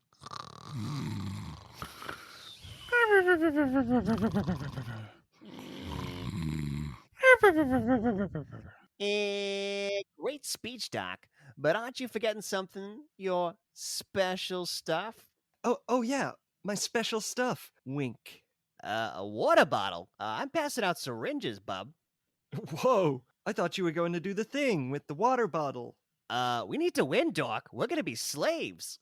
Wait, are that steroids? It's clearly performance enhancers. No, listen, guys. You don't need steroids. You've got the power to win inside you. I'm gonna go with the steroids, Doc. Fuck it to me. Yeah, who cares about the shrunken itty bitty balls? The important thing we learn is that women can play basketball. Just don't call me doll. Did we learn that?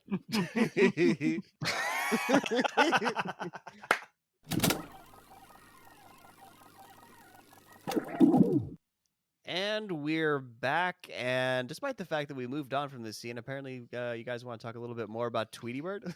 Just a Yes. little. I mean, for starters, my note is that Tweety Bird is pulling off some serious emotional manipulation here because she full on winks at the audience that this is entirely manipulative, what she's about to do. Tweety Bird is a Tweety she. Bird a she? I think Tweety's canonically a he. Oh, is that right? Tweety Bird has a gender. I wasn't sure. Yeah. Tweety Bird is non-binary. But That's... yeah, I mean, my note was that so far these Looney Tunes have kidnapped Michael Jordan, sexually assaulted Michael Jordan, and now emotionally manipulated Michael Jordan into yeah, helping good him. guys. Seeing these this Looney movie in a Tunes. whole new light after this podcast. Wow. This is a dark ass fucking movie. Wow. I'll say, would you like to set up what Tweety actually does by chance? Oh yes, Jules? so after Tweety gets flicked away by one of the Monstars, Michael catches Tweety in his hand and says, "Are you okay?" At which point the blue alien, being the goof of their group, sticks his head out, say, "Are you okay?" And gets the other Monstars get mad at him. But Tweety looks at Michael Jordan with puppy dog eyes and then winks at the audience, basically, and says, "You're not scared of them, are you, Michael?" You're not a little bitch, are you, Michael Jordan? And my whole reaction to this sequence is, fuck you, Tweety. I will never forgive what you did to Eddie Valiant. All right, so Charles Barkley apparently hangs around teenage girls' basketball courts in Yeah, the this hood. was very unsettling because Yeah, I did note that was creepy as fuck. I mean, for starters, they start with Charles Barkley walking to Barry White, which is ludicrously sexy for a movie like this. And then Is Basketball Jones Barry? It sounds like Barry White, but I don't know if Basketball Jones is Barry White. oh, is it not? Hold on. No, I think I looked this up, and I forget the name of the group, but it's whoever sings for this group definitely sounds Barry White-esque, but it is not Barry White. But it might as well be Barry White. Yeah, it's just essentially... Yeah. And then these teenage girls who are playing basketball very well, which just shows the really odd tone this movie has towards women and basketball. Hold up, Jules. Sorry to interrupt you. I just found the singer of Basketball Jones. It's Cheech and Chong. Wait, what? No, I'm looking at it right now. It first appeared in a Cheech and Chong movie. Cheech and Chong definitely did not sing Basketball Jones. Okay. Record a song named Basketball Jones. Anyway, it Regardless, doesn't matter. Figure it's that out a, later. Carry it's on. a Carry on, ludicrously Jules. Carry on. sexy voice that goes along with Charles Barkley, who's walking. So it's a ludicrously sexual moment. and he goes up to these teenage girls who are playing basketball very well, which goes along a little awkwardly with the anti-women in basketball message that seems to have come through this movie. And yeah, he just decides to play basketball with these teenage girls, which felt very wrong. Sorry, but Rob is correct. The song is by Cheech and Chong and then was covered by Barry White and Chris Rock for this movie. It was Barry Yeah, White. what? I was. It was, but never mind. My bad. I know Barry Wow. White's voice when I hear it. Sexy, sexy Barry White voice. Just what you want to listen to when you're playing basketball with Do teenage underage girls. girls? Exactly. Yeah, that's exactly what. Gotta get him in the mood for basketball. Oh, God. Yeah, and so Charles Barkley sucks. He gets his ass kicked, and I think the implication here is like, wow, Charles Barkley's so bad, even girls can beat him. Really women in basketball thing in this movie is very unsettling. It's gonna get even worse. But Charles Barkley's way of acting like, oh man, what's wrong with me, is looking at his hands and be like, what are these things? Yeah. What are these meat gloves? But this is gonna be the B plot of the movie. It's honestly my favorite part of the movie. It's so good. These basketball players not being good actors and dealing with the loss of basically their superpowers is my favorite part of this movie. I absolutely adore it. They actually, like, you say they're not good actors, but I thought they crushed this bit. Oh, I love in terms of comedy, it's perfect. Yeah. Oh no, it's great comedy, but I mean, they don't try to hide the fact that just these are athletes on camera. No. I mean, it's great gags. They make fun of themselves. They have just all kinds of awesome comedy. The guy in the church who promises God that he'll never trash talk or Charles, go yeah. out with Madonna again. Yeah, Charles Barkley. Yeah, and that's all intercut with these basketball players who lost their talent going through a battery of hospital tests because they're trying to figure out what's wrong with them. And they're so tall, three of them whack their heads Yes. on the hospital door at the same time. There's this scene where they're walking with the doctor, and everyone, of course, except Muggsy Bogues, Yeah. knocks themselves out walking through a doorway. My favorite bit in that sequence is Sean Bradley, the really, really tall white dude, lying on the couch and going, I guess I could go to the jungle and be a missionary again. Also noticed that in the therapist's office, Munch's scream was on the wall. That would make me very unsettled if I went to a therapist and they put a painting by a guy who famously killed himself because of his Right, and of depression. course the psychiatrist that they're talking to in this sequence is clearly a Freud analog. Super Freud. Yeah, because all psychiatrists are Freudian. No, they're not. And he asks, I forget which one he asks, he says, are there any other areas besides basketball where you find yourself unable to perform? And the guy gets really offended. I forget which one it was. It's Patrick Ewing. The look on his face, like when the guy said, no! What do you mean my dick doesn't work? Yeah, I have. This is a kid's psych movie. Tests are just so oddly sensual for a kid's movie. Well, it's for the adults. I mean, that joke still makes a bit of sense. But Yeah, no, it's for the adults, but still, we're calling it out. So, cut to Wayne Knight just digging a giant fucking hole in the green where Michael Jordan got actually love yoinked this into too. Looney Tunes land. This is a great moment. And so somebody comes up and he's like, what the heck are you doing? And he's like, oh, I'm fixing a divot. And this works. The guy's like, oh, okay, cool. And he goes he calls out to his friend, no, don't worry, he's fixing a divot. Like, what? That was great. That was a great, that was a great scene.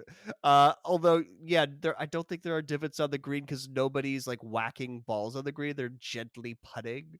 So just makes that excuse extra bullshit. I think it's just everyone's natural tendency to want to stay away from Wayne Knight. Yeah, in this I movie. think Like, so, oh, we too. gotta go see what this guy's. No, just leave him alone. Yeah, Just no. don't even go near him. Don't talk to this guy. He's gonna try and become your best friend and stalk you for the next So week. we're back at the court, and the Looney Tunes are doing everything but play basketball. Yosemite Sam's shooting the ball. Yeah, this is supposed to be and it's practice. not exploding for some reason. And so Michael Jordan's looking at this like, oh, fuck you. Like, this is what I got to work with. And he's like, hey, so has any of you guys actually, played basketball? And off camera, you hear a sensual voice say, I have. And we get Mhm. introduced to the character that launched 1,000 furries, I was Lola gonna say. Bunny. With the sax music as well.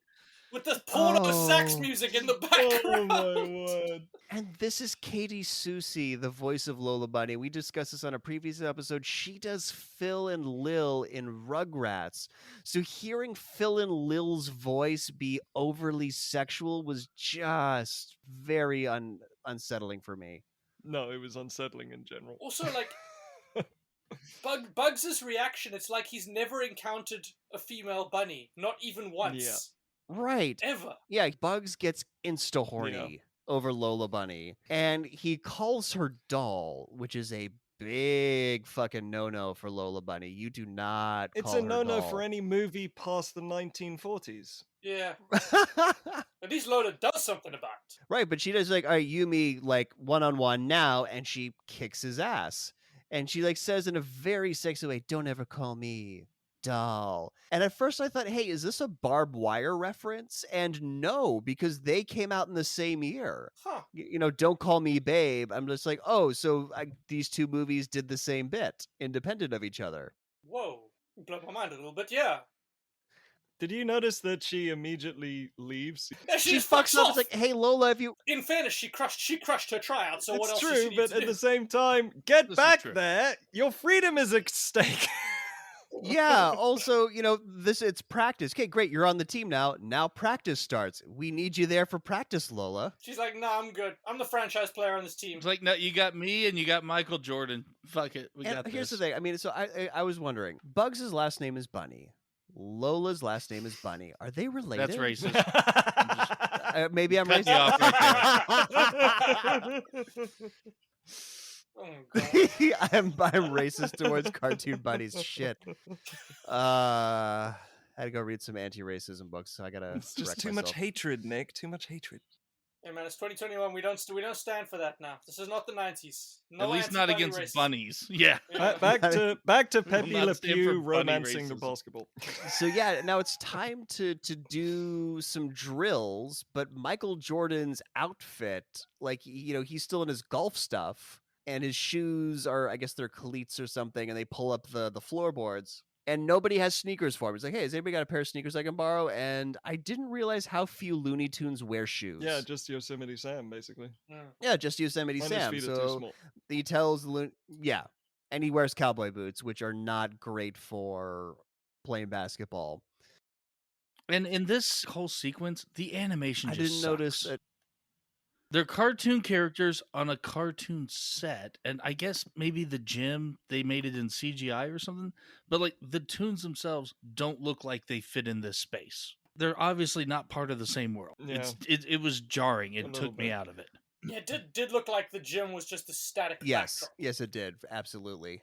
So he tells them to go to his house and get his stuff. Hey, Mike, maybe you go to the house and get your stuff because you know where everything is. That would.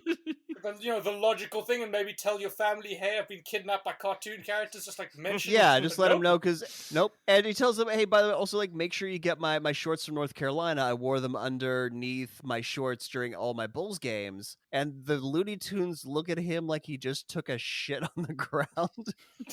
I think they were just reacting to Michael, talking trivia Yeah, about but Michael. it's also like, oh, gross. He's like, no, guys, I washed them after every game, and they're like, yeah, sure you did. What?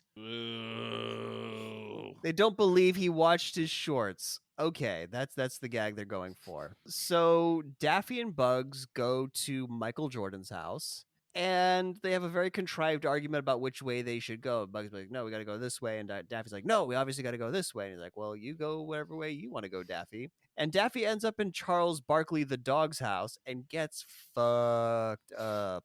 Yeah, this whole thing was the duck season, rabbit season bit without any like cleverness. Although just a moment where Daffy turns on his lighter and Charles is there and he goes, Mother.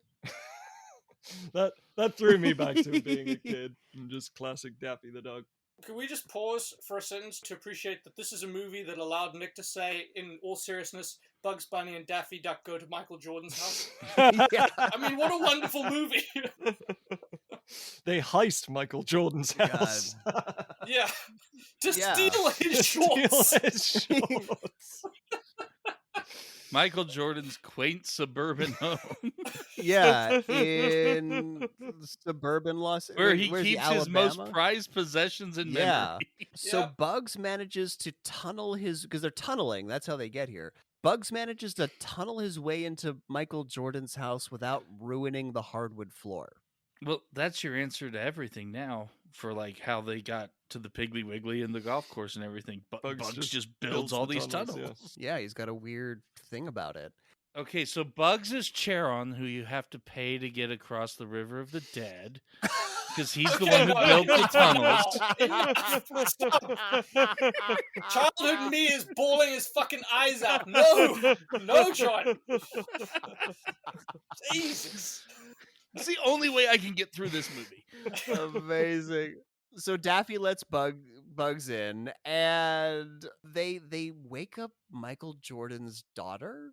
They accidentally go into This is her where all room. the Hollywood talk kicks in, and they all start talking about, how they're being screwed. Yeah, they're screwed, and they Yeah. weren't getting any merchandising from Warner Brothers. I'm like, don't you guys have a union? We were at your union hall. No, because they're talking about not getting royalties, and then Daffy kind of mutters something, blah, blah, non-union jobs, and... Yeah, like very Hollywood inside baseball. Yeah. There's a lot of it in this movie. Yeah. And by the way, Michael Jordan's family is sleeping soundly, and he hasn't come home. Right? And he's not even remotely concerned about letting them know where he is. Yeah, like, hey, just, let my family know that I'm playing this basketball game. What did Larry Bird and Bill Murray tell his wife when she asked them why didn't he come back from the golf course? Like, what was that conversation like? Yeah, there's no, panicked phone calls happening in the living room, like with the wife and the mom staying up all... There's none of that. Everyone is just sleeping like a baby. Oh, dad's missing. Fuck it. Cool. Well, you see, Michael managed to give Wayne Knight the slip, and we're all pretty sure that he's going to come around here looking for Michael, so you probably won't see your husband for a week or so just to get rid of the guy. You know what? I'll accept that explanation. Yes, 100%. Michael wanted to be safe from the stalker and know exactly where you guys were sleeping. So he sent Bugs Bunny and Daffy Duck. The stalker has seen your house and now knows where you're sleeping, and Michael has left you alone there. Good work, everyone. So apparently Michael Jordan keeps his workout clothes in his study. As one does. As one does. Yeah, he's got his Air Jordans as decoration, because that's where Daffy and Bugs are, rooting around trying to find his stuff. He's got one sneaker over here. He's got one sneaker over there. I did want to mention that I thought the animation to live action was pretty good here. Oh, yeah. Yeah. No. No, John's not having it. The first part of them in the house itself is animated. Fuck this movie. Wait, that's right. I got you to agree with fuck this movie. Yes. What do you do on your own time? And Daffy Duck really digs Michael Jordan's wardrobe. Like, Daffy Duck just digs clothes even though he doesn't wear any. Kind of this consistent theme throughout the movie. Daffy's a bit of a fashionista. Yeah, that is a weird running theme. And so the last thing they need is Michael Jordan's North Carolina shorts, which they find in the jowls of Charles Barkley dog. Who then knocks the door off its hinges. So this dog has got some This serious... is one powerful ass bulldog. Yeah. Yes, it is.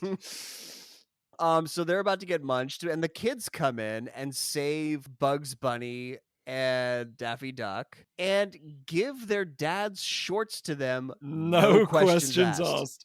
You're obviously here for reasons. Here, have the shorts. And then they start doubting that their dad's playing basketball with them. But, But not the fact that it's Bugs Bunny and Daffy Duck here to pick up his goddamn shorts.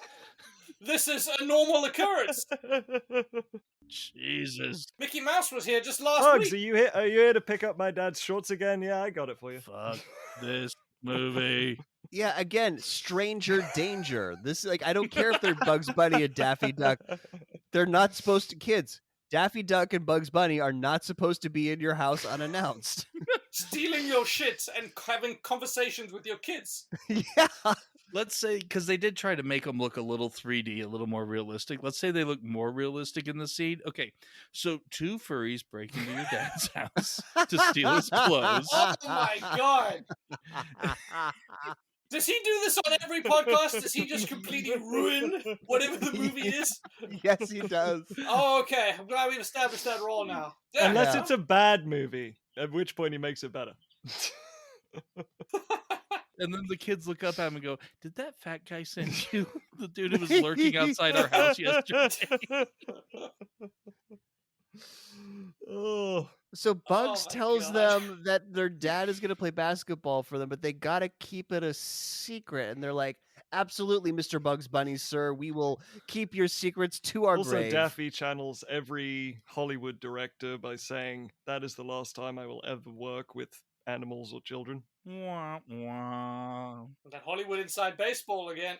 So now the pro players are back to the B plot, and the pro players Yes. who have lost their talent are at a fortune teller's place. And for the only time in the history of fortune telling, she perfectly nails Yeah. everything that has happened. And so Yes, I had that note too. This seance is with an actual psychic.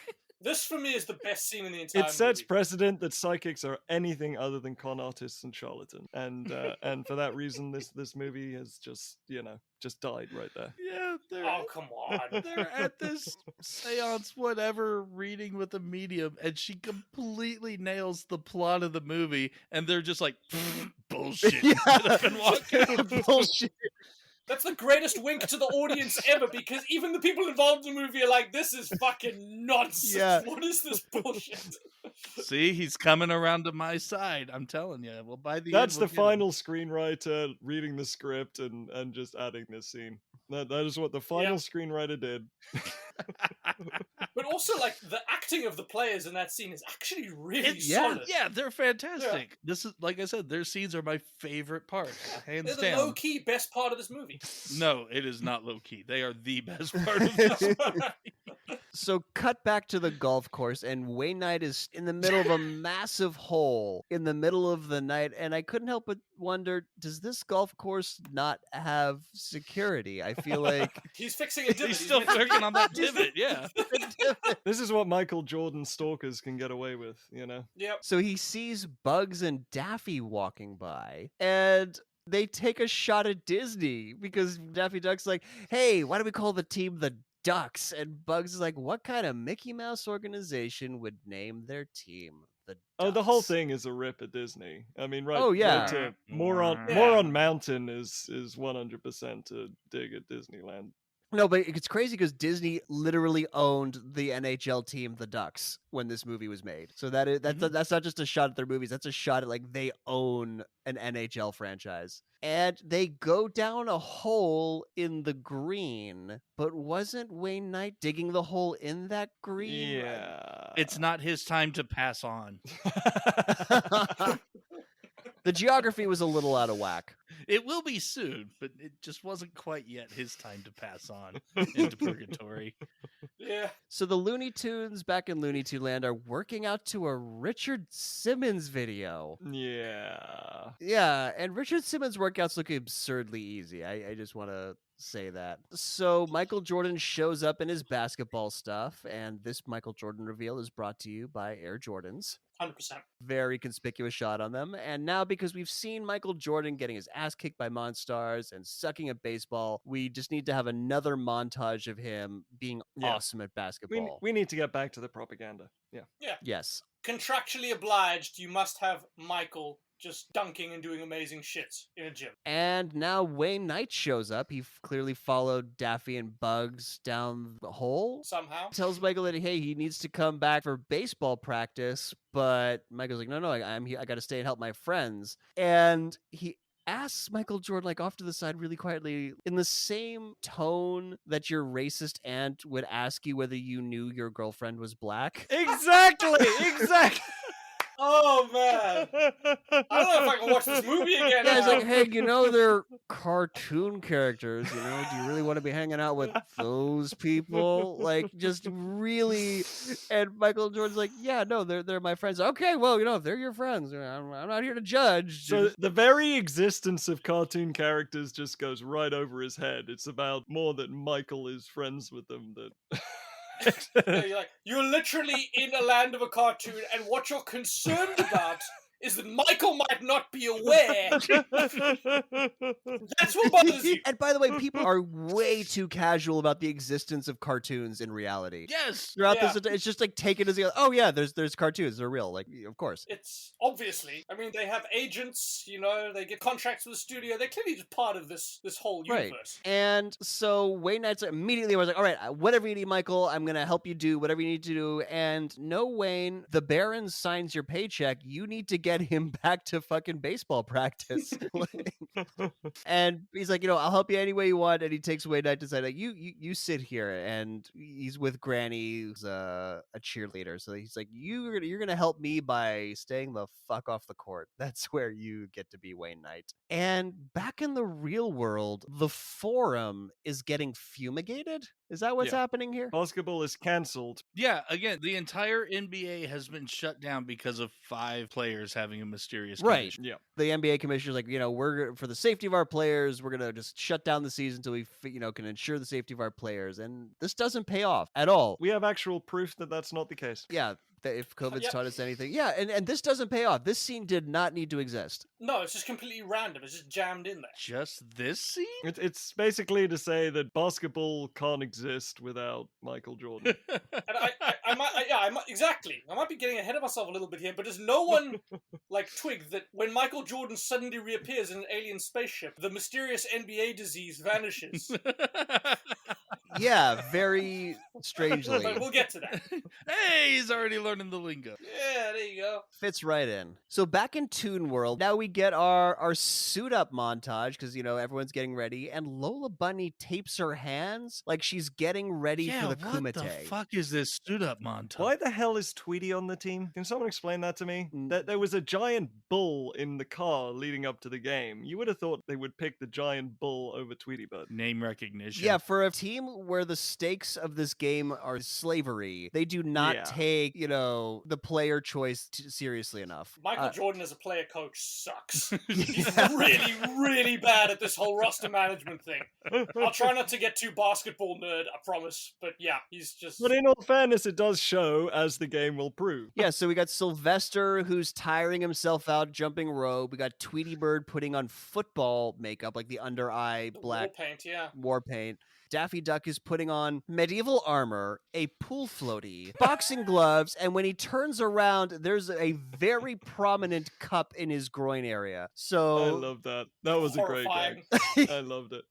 Daffy Duck has testicles confirmed. Yep, there's your comedy. Just when you thought this movie couldn't get any more horrifying.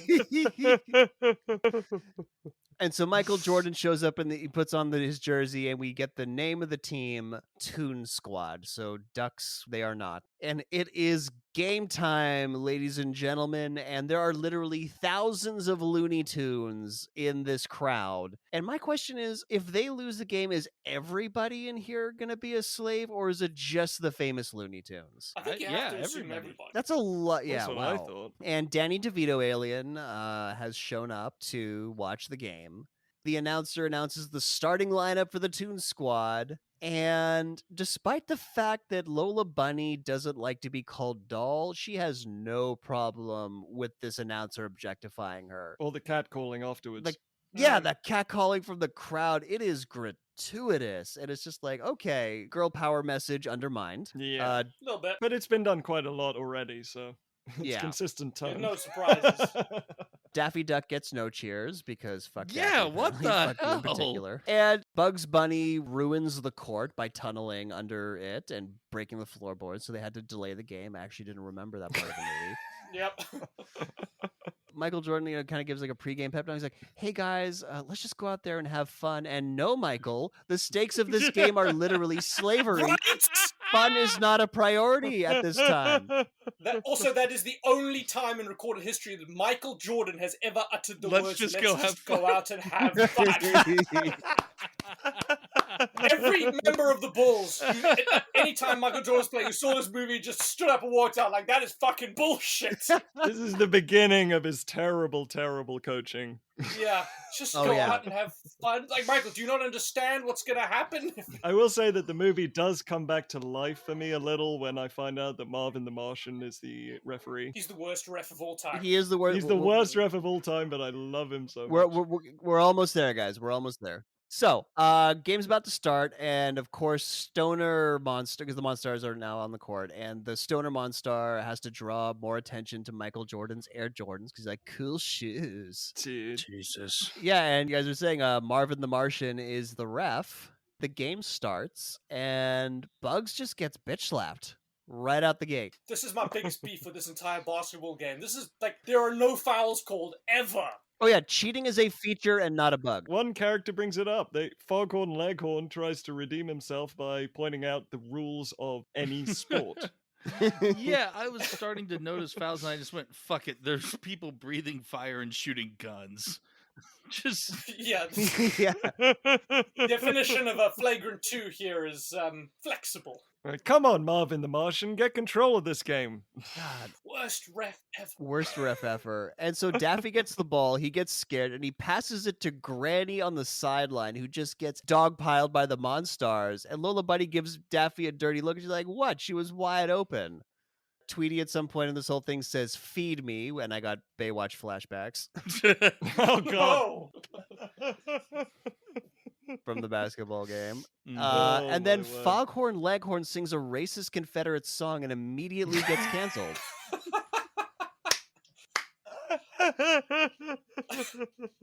Yeah, Did no one making this movie think just for half a second? I know. Maybe you don't sing Dixie in a movie starting a black man. Like, come There's on. also Where a the stakes tangentially are about slavery. I Oh god, I wanted to screenshot Nick's face right there. The 90s were a wonder, I tell you. Yeah, he gets burned to a crisp by one of the Monstars, and he gives his line, did you order original recipe or extra crispy? Fuck this movie. And now, speaking of Michael Jordan's terrible coaching, he needs to bring out a new player. And instead of, I don't know, a full-size character, he pulled this itty-bitty mouse character that we have never seen before. The blue alien in this upcoming scene is my hero. I mean, it's how I picture John interacts with his nephews. Depends on the nephew. So yeah, this itty-bitty mouse in the hat, I don't know, he's probably from the Looney Tunes universe. He's like, oh, I really love playing basketball. Oh, I hope I can get really good at basketball. And he just keeps like going on, and then the blue dude just crushes him with a basketball because he's had enough. And we never see him again. He's gone Never for see the him rest of again. the This movie. is just for a Yes. bit. And again, hey, Michael, the stakes of this game are slavery. Maybe you don't fuck around with your roster choice. Just throwing it out there. Throwing it out there. But like the little mouse gets straight up murdered, and the game goes on. It's like I this- know. And again, Lola Bunny doesn't like to get called doll. They're like, the Monstars say, hey, try to get by us, doll. And she dunks on them by running over one of the guys' faces to get up to the hoop. And again, sexily says, don't ever call me doll. Yeah, Don't forget the little blowing the blowing her the ears yeah. back yeah. over her head. Always. Mm-hmm. We could forget all this. It's cool. And so the scoreboard calls out the movie because it says on the scoreboard, kind of one-sided, isn't it? And yep, it is. It is. Good job, Jumbotron. And it's now halftime, and the Looney Tunes are bummed. They're getting their asses handed to them. 60-18. And Marvin shoots Sylvester. He does? Yeah, even the ref is in on this hard foul. Exactly. I gotta. No, you know what? I'm gonna stop going on about that. I'll just drive myself insane. So Wayne Yeah. Knight, because the plot needs him to, decides he's going to sneak into the Monstars locker room.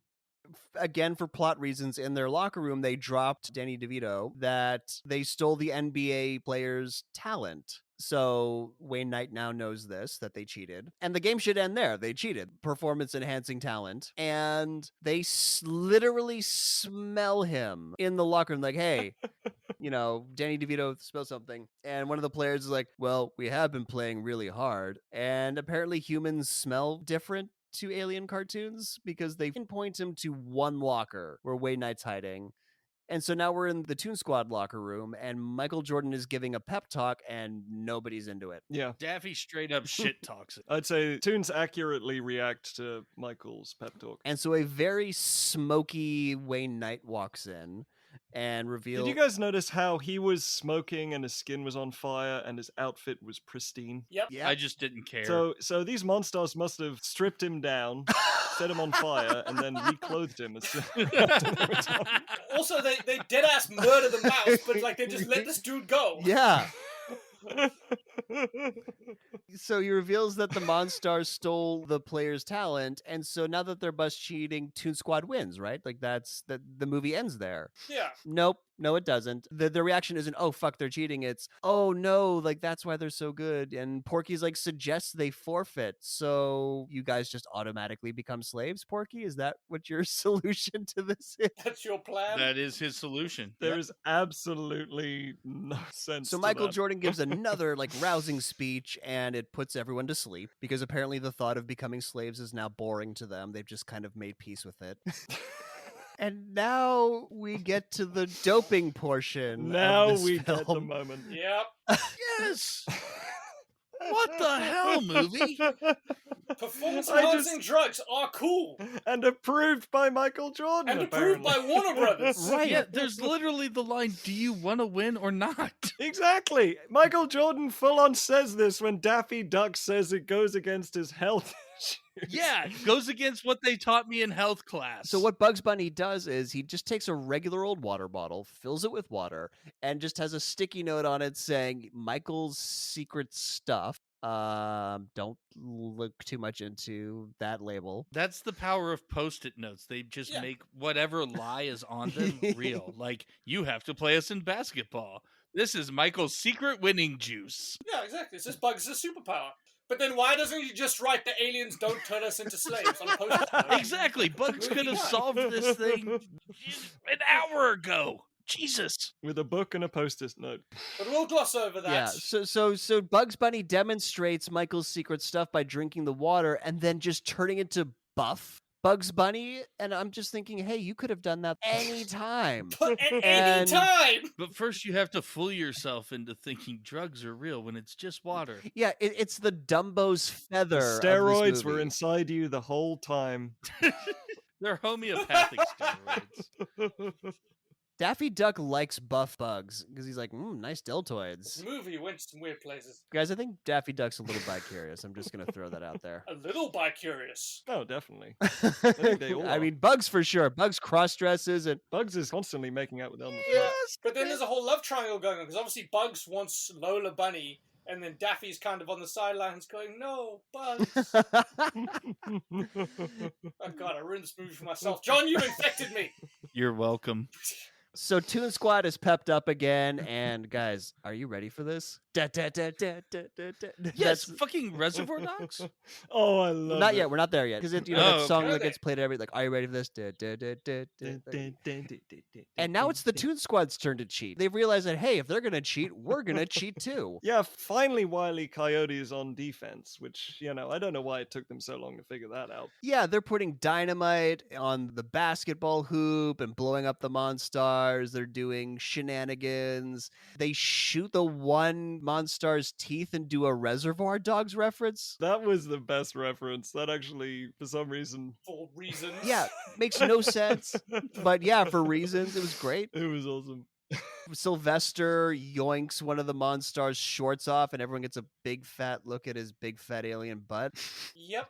Underrated moment of the movie. And super sweaty Michael Jordan finds this hilarious. He has Top Gun levels of sweat in one shot. And yeah, so they do a whole bunch of stuff, including like stinking them out with Pepe Le Pew. They paint the one Monster's butt red to get the bull to chase him. Kung Fu Tweety. Yep, he comes out. See, Tweety can play. Not basketball, but he can play.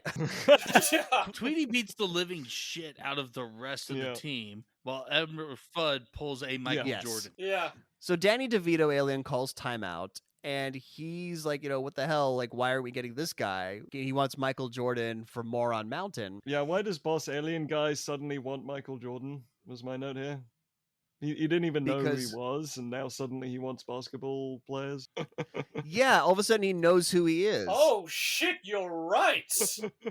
Yeah. It's like, when did he suddenly get this urge to acquire It was basketball so players? weird. Yeah, because at one point he was like, "Why the fuck didn't you steal that guy's town?" They're like, "Oh, he was a baseball player." We Yeah. didn't He's like, know." no, he's clearly a. Which makes sense. Yeah. Yeah. But now that he realized he has like the best basketball player ever, it's now you're going to be my slave and play basketball and lose. To Right, but here's the everyone." thing: Michael Jordan offers himself up as like, "Hey, let's raise the stakes." Exactly. You know, Yes! for no Yeah. reason. Hey, Michael, no you have reason. nothing on the Oh, no, line no. here. For the player's talent. Oh no, but this actually is accurate. Because Michael Jordan has a serious gambling problem. Oh, I did not know that. Yeah, the rumor, actually kind of untrue rumor, was that the NBA commissioner asked him to take a break from basketball for a while and go play baseball because he had too many gambling problems. That Wow. was the rumor. Allegedly. Allegedly. But the reason in the movie Allegedly. is because he wants to get the player's talents back. But apparently that's worth his freedom. Right. Michael, your freedom is not worth their talent. Not Yeah. Your quite freedom on is the not worth their same talent. level, Sorry. Michael. No, they can learn how to Yeah. knit. They can still have a full, rich life. You being enslaved is not proportional. Yeah, the idea of Michael offering himself up to save Muggsy Bogues is fucking hysterical. Never, ever, ever happened. Yeah, so hey guys, now the stakes of this movie are a black man might be enslaved in 1996. Progress? It's just one Just one. of the many lines that are sending John to hell. There we go. Just went over the heads of everybody in this movie. You know, basically, yeah, Danny was like, look, we're going to have you play one-on-one with people and always lose. You're going to have to sign autographs all day, and your whole life's going to suck. And Michael Jordan agrees to this. Yeah. He has nothing to gain at all. Nothing to gain at all except people's talents, which are, again, not proportional to your freedom. And Bugs rightfully calls him out. He's like, hey, Doc, you shouldn't have done that. So now the Monstars are kicking ass again because at this point, bad guys are closing in. Yeah. Marvin, seriously, get control of this game. And Bugs saves Lola Bunny from getting crushed. Like, yeah, this is now WWF. It's the 90s, it's still WWF. Because the dude's climbing the basketball net. It's a man's game. This is why women, apparently, according to this movie, can't play basketball.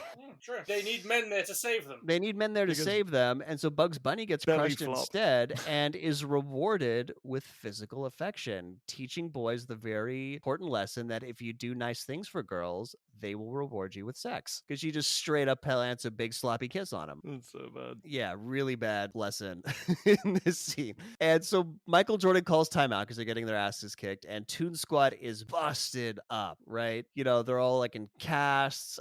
Sylvester's decapitated. Foghorn Leghorn is a roast chicken. with Yeah, an he's IV. literally dead. Yep. He's Elmer Fudd is in a straitjacket, and Tweety is on an iron lung. And I just put, this shit got dark.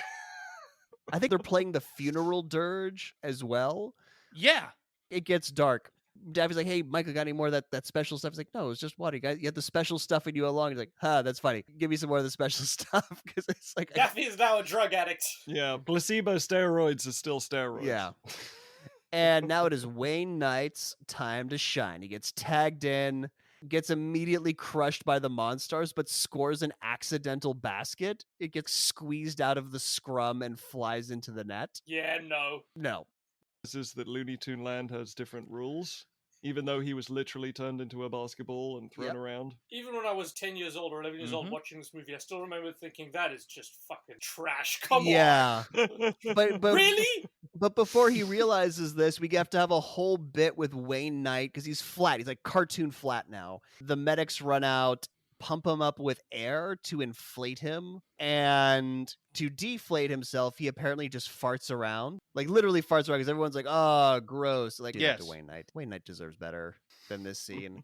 And he plops down on the gurney and gets wheeled out. And that's what makes Michael Jordan, realize, oh shit, I could do cartoony shit the whole time. Maybe you might have wanted to tell me this. I could have been doing some really kick-ass basketball shit before the last 10 seconds of this game. 10 seconds on the clock. They need a fifth player. Otherwise, they forfeit the game. And now the rules matter.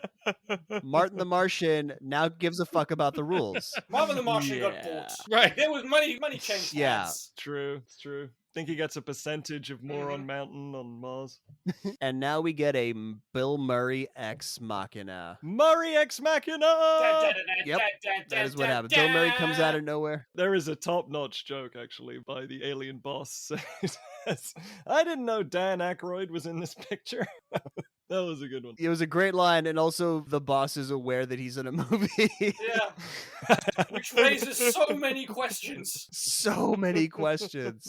And Bill Murray like knows he's in Space Jam. I can only describe his acting throughout as sarcastic. Like he's a sarcastic actor in general, but in this one, he really like he's self-aware. Yeah, they ask how he gets there, and he's like, "I know the producer. I had a Teamster drop me off." I did not understand that joke for a long, long time. I Me was like, neither. what the fuck is a Teamster? But when he says this, Daffy Duck doesn't believe him. He's like, right, sure. Like, what is he implying? It's a weird moment, right? It's a very weird moment. Yep. So Bill Murray's on the team, and he does the whisper plan gag with Daffy Duck because they're on defense. Well, that's just movie logic. If you actually say what your plan is, it can't work. Right. It's So true. the plan involves, the 10 seconds on the clock. Daffy rams one of the monsters in the gut, and then Bill Murray does an obvious fake out, like, oh, I'm going to pass to the right, and then he passes it to the left, or whatever way around he does that. Bunch of passing happens. Michael Jordan gets the ball and he's gonna dunk it, but the Monstars grab him by the legs as he's flying through the air, and this is where he does the cartoony stretched out arm, gets the basket just before time runs out, and they win the game. Yeah. I mean, there's an issue in that sequence. There's where an the issue court in that suddenly- sequence. And yeah, thank you, Rob. Thank you. Biggest understatement in the universe. But there was a moment where you clearly see half the court completely empty after he gets past the first guy, and then they have to have the two Monstars magically reappear behind to catch him by the legs when he does that uber stretch. Basketball court size varies. Somehow continuity is not really the prime concern with this. Definitely not. When your target audience is 8 years old, continuity takes a backseat. So Michael Jordan tells Bill Murray, hey, he thinks he really has a shot at this whole basketball thing. And Bill Murray just goes ahead and retires right there. He's like, I got no losses, no draws. I'm going to go out on top. Fair enough. Also, I think he implies that he hurt his knee during the 10 seconds he played basketball. During the 2 seconds that he had the ball dribbled 2 feet and passed. Yeah. So Danny DeVito, alien, yells at the Monstars, who only just now realize that they're bigger than him and don't have to fucking listen to him. So they put him on a rocket and shoot him to the moon. And I really want to see the movie where the Monstars realize this in the first act. They get big and they're like, oh shit, that our boss is an asshole. Let's just do whatever the fuck we want to do. Yeah. Let's not give those alien characters any more of a career than they already had. Yeah, they were an attempt to sell toys. It didn't work. So Michael Jordan tells the Monstars they have to give their talent back. It was the deal. And I really need to know how Michael Jordan knows that a basketball is a talent storage device, because he holds out a basketball and tells them to touch it. For the rest of the movie, there's a lot of Michael Jordan just telling people to touch it in a way that just doesn't feel right. Oh, thanks, Nick. That's Just make sure it's dead and buried. yeah, I can never watch this movie again. Millennial Rewind. Fuck your childhood. There's a much better slogan than we'll get there. Fuck your childhood.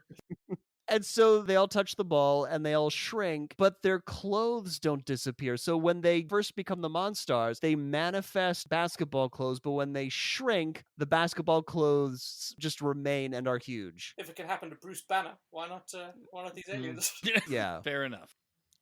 They're like, hey, Moron Mountain sucks. Can we stay here with you guys? And Bugs Bunny says, I don't know. Or, I'm not sure you're loony enough. And so they proceed to do a Looney Tunes minstrel show Yeah. to prove that they're loony enough. Because apparently, people who try to enslave you are just totally cool now. The people who wanted to do the enslaving doing a minstrel show.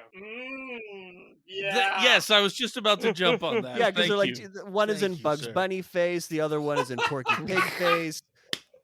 That's a really Oh dark my And they're like God, doing this movie. The more you think about it, the more you're like, this was appalling. Yeah. Fuck this Just the movie. subtext of everything that happens is so Wow. awful. Yeah. Slavery's the stakes. They sing Dixie. I've been saying it the whole time. This is the worst sports movie ever made. Ever. And so all of a sudden, Wayne Knight's like, hey, Michael, you've got a baseball game in 5 minutes. Dude, he just played a whole basketball game to save the Looney Tunes. Maybe he gets to take the rest of the night off. But no, he's going to go play baseball after this. He tells Bugs to not get into any trouble, and he immediately smooches Lola Bunny. And Lola Bunny does the awooga thing. She's into it. Yeah, she's into it. And it's kind of like the switcheroo, like, oh, the girl character gets to be into the horny tune stuff. Lola's got needs, you know, she's got to get them fulfilled. Don't call her doll in the middle of it. So now we're at the baseball game. Everyone is chanting, "We want Michael," even though he sucks at baseball and the team would be better without him.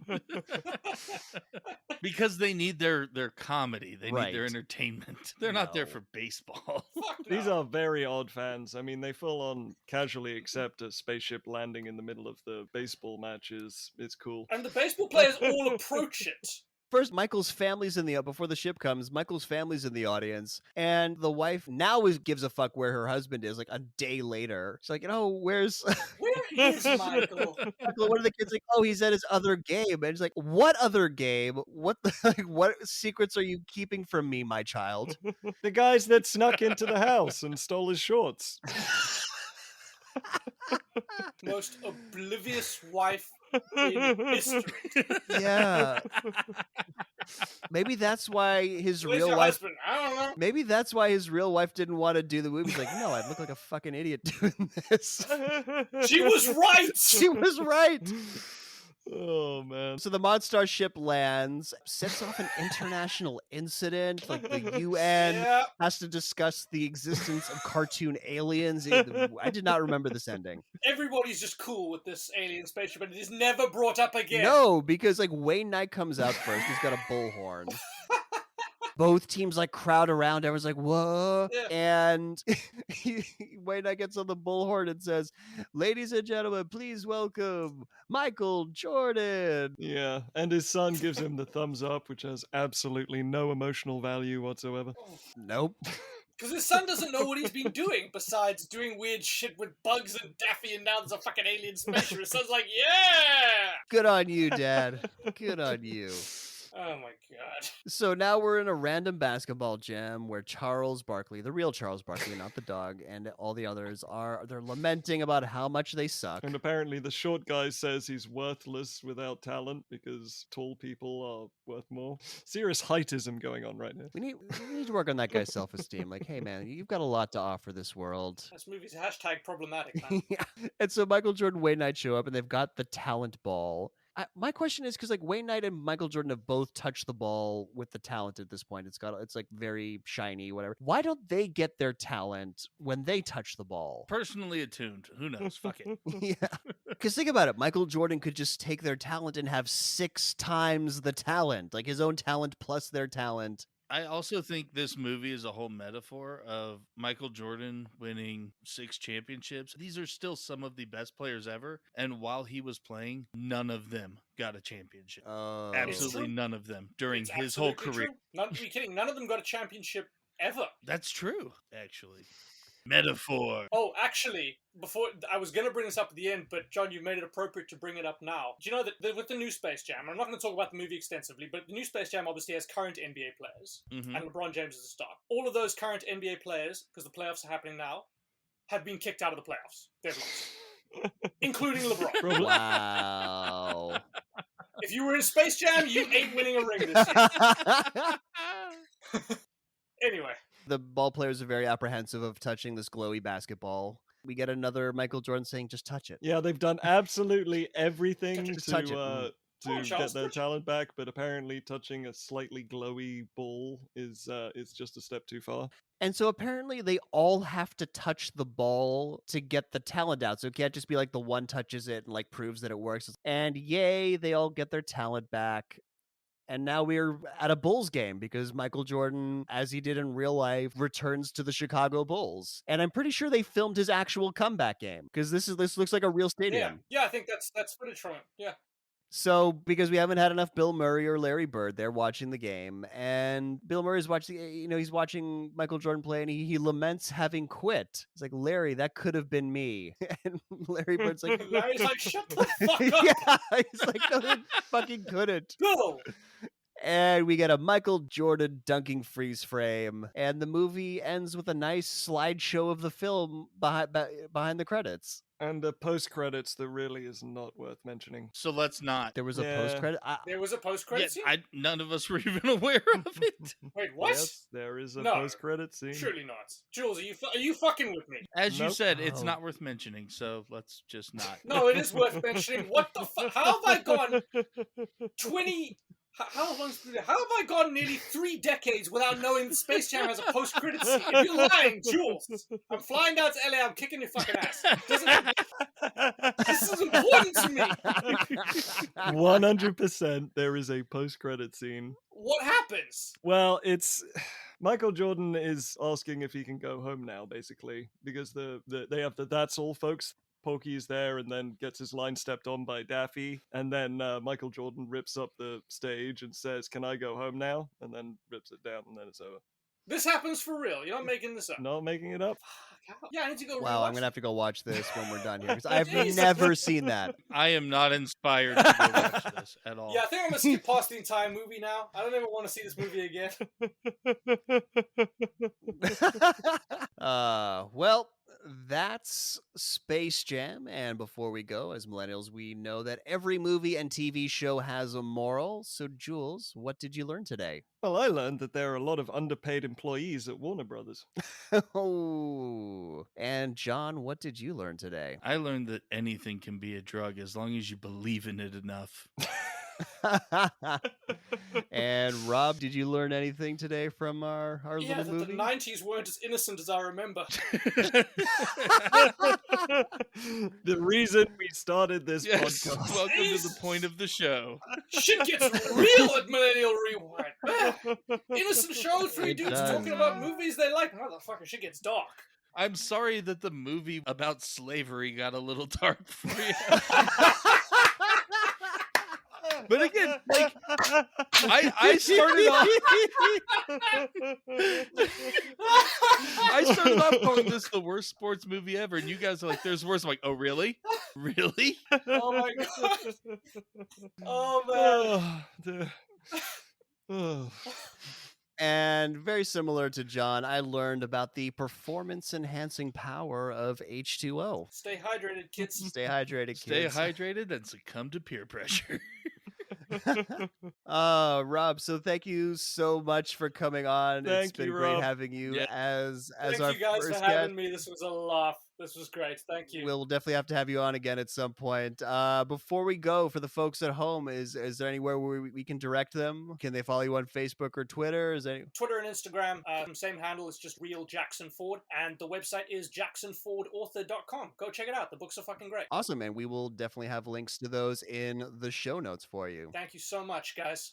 And before we go, we of course need to tell everyone what we're doing next time. John, what do the folks at home have to look forward to? Well, we're diving back into television once again as we Dun, bring dun, you dun. yes, as we bring you selections from the mid '80s classic G.I. Joe. Oh yeah, go Joe. G.I. Joe. And John, do you have a little review of that to titillate our audience? I do, and this is from 2009 as the G.I. Joe movies were starting to come out. We're already hearing people complain that the upcoming G.I. Joe movie is sure to be a rape of their childhood memories of lovely militaristic cartoons about villains with mirrored helmets and the action figure heroes who battle them. Are these guys kidding? This is the goofiest stuff I've ever seen, even grading on the nostalgia scale. I'm sure to be flamed by fanboys for saying this, but really? This is what you're worried about getting ruined? It's so completely pointless unless you're still 8 years old. It's all about village people looking soldiers fighting giant American Indians and Santa Claus. And god damn it, I cannot wait to watch this show now. Oh, I've never seen the cartoon. I can't wait. It's going to be great. I want to see the village people fight Santa Claus, that's all.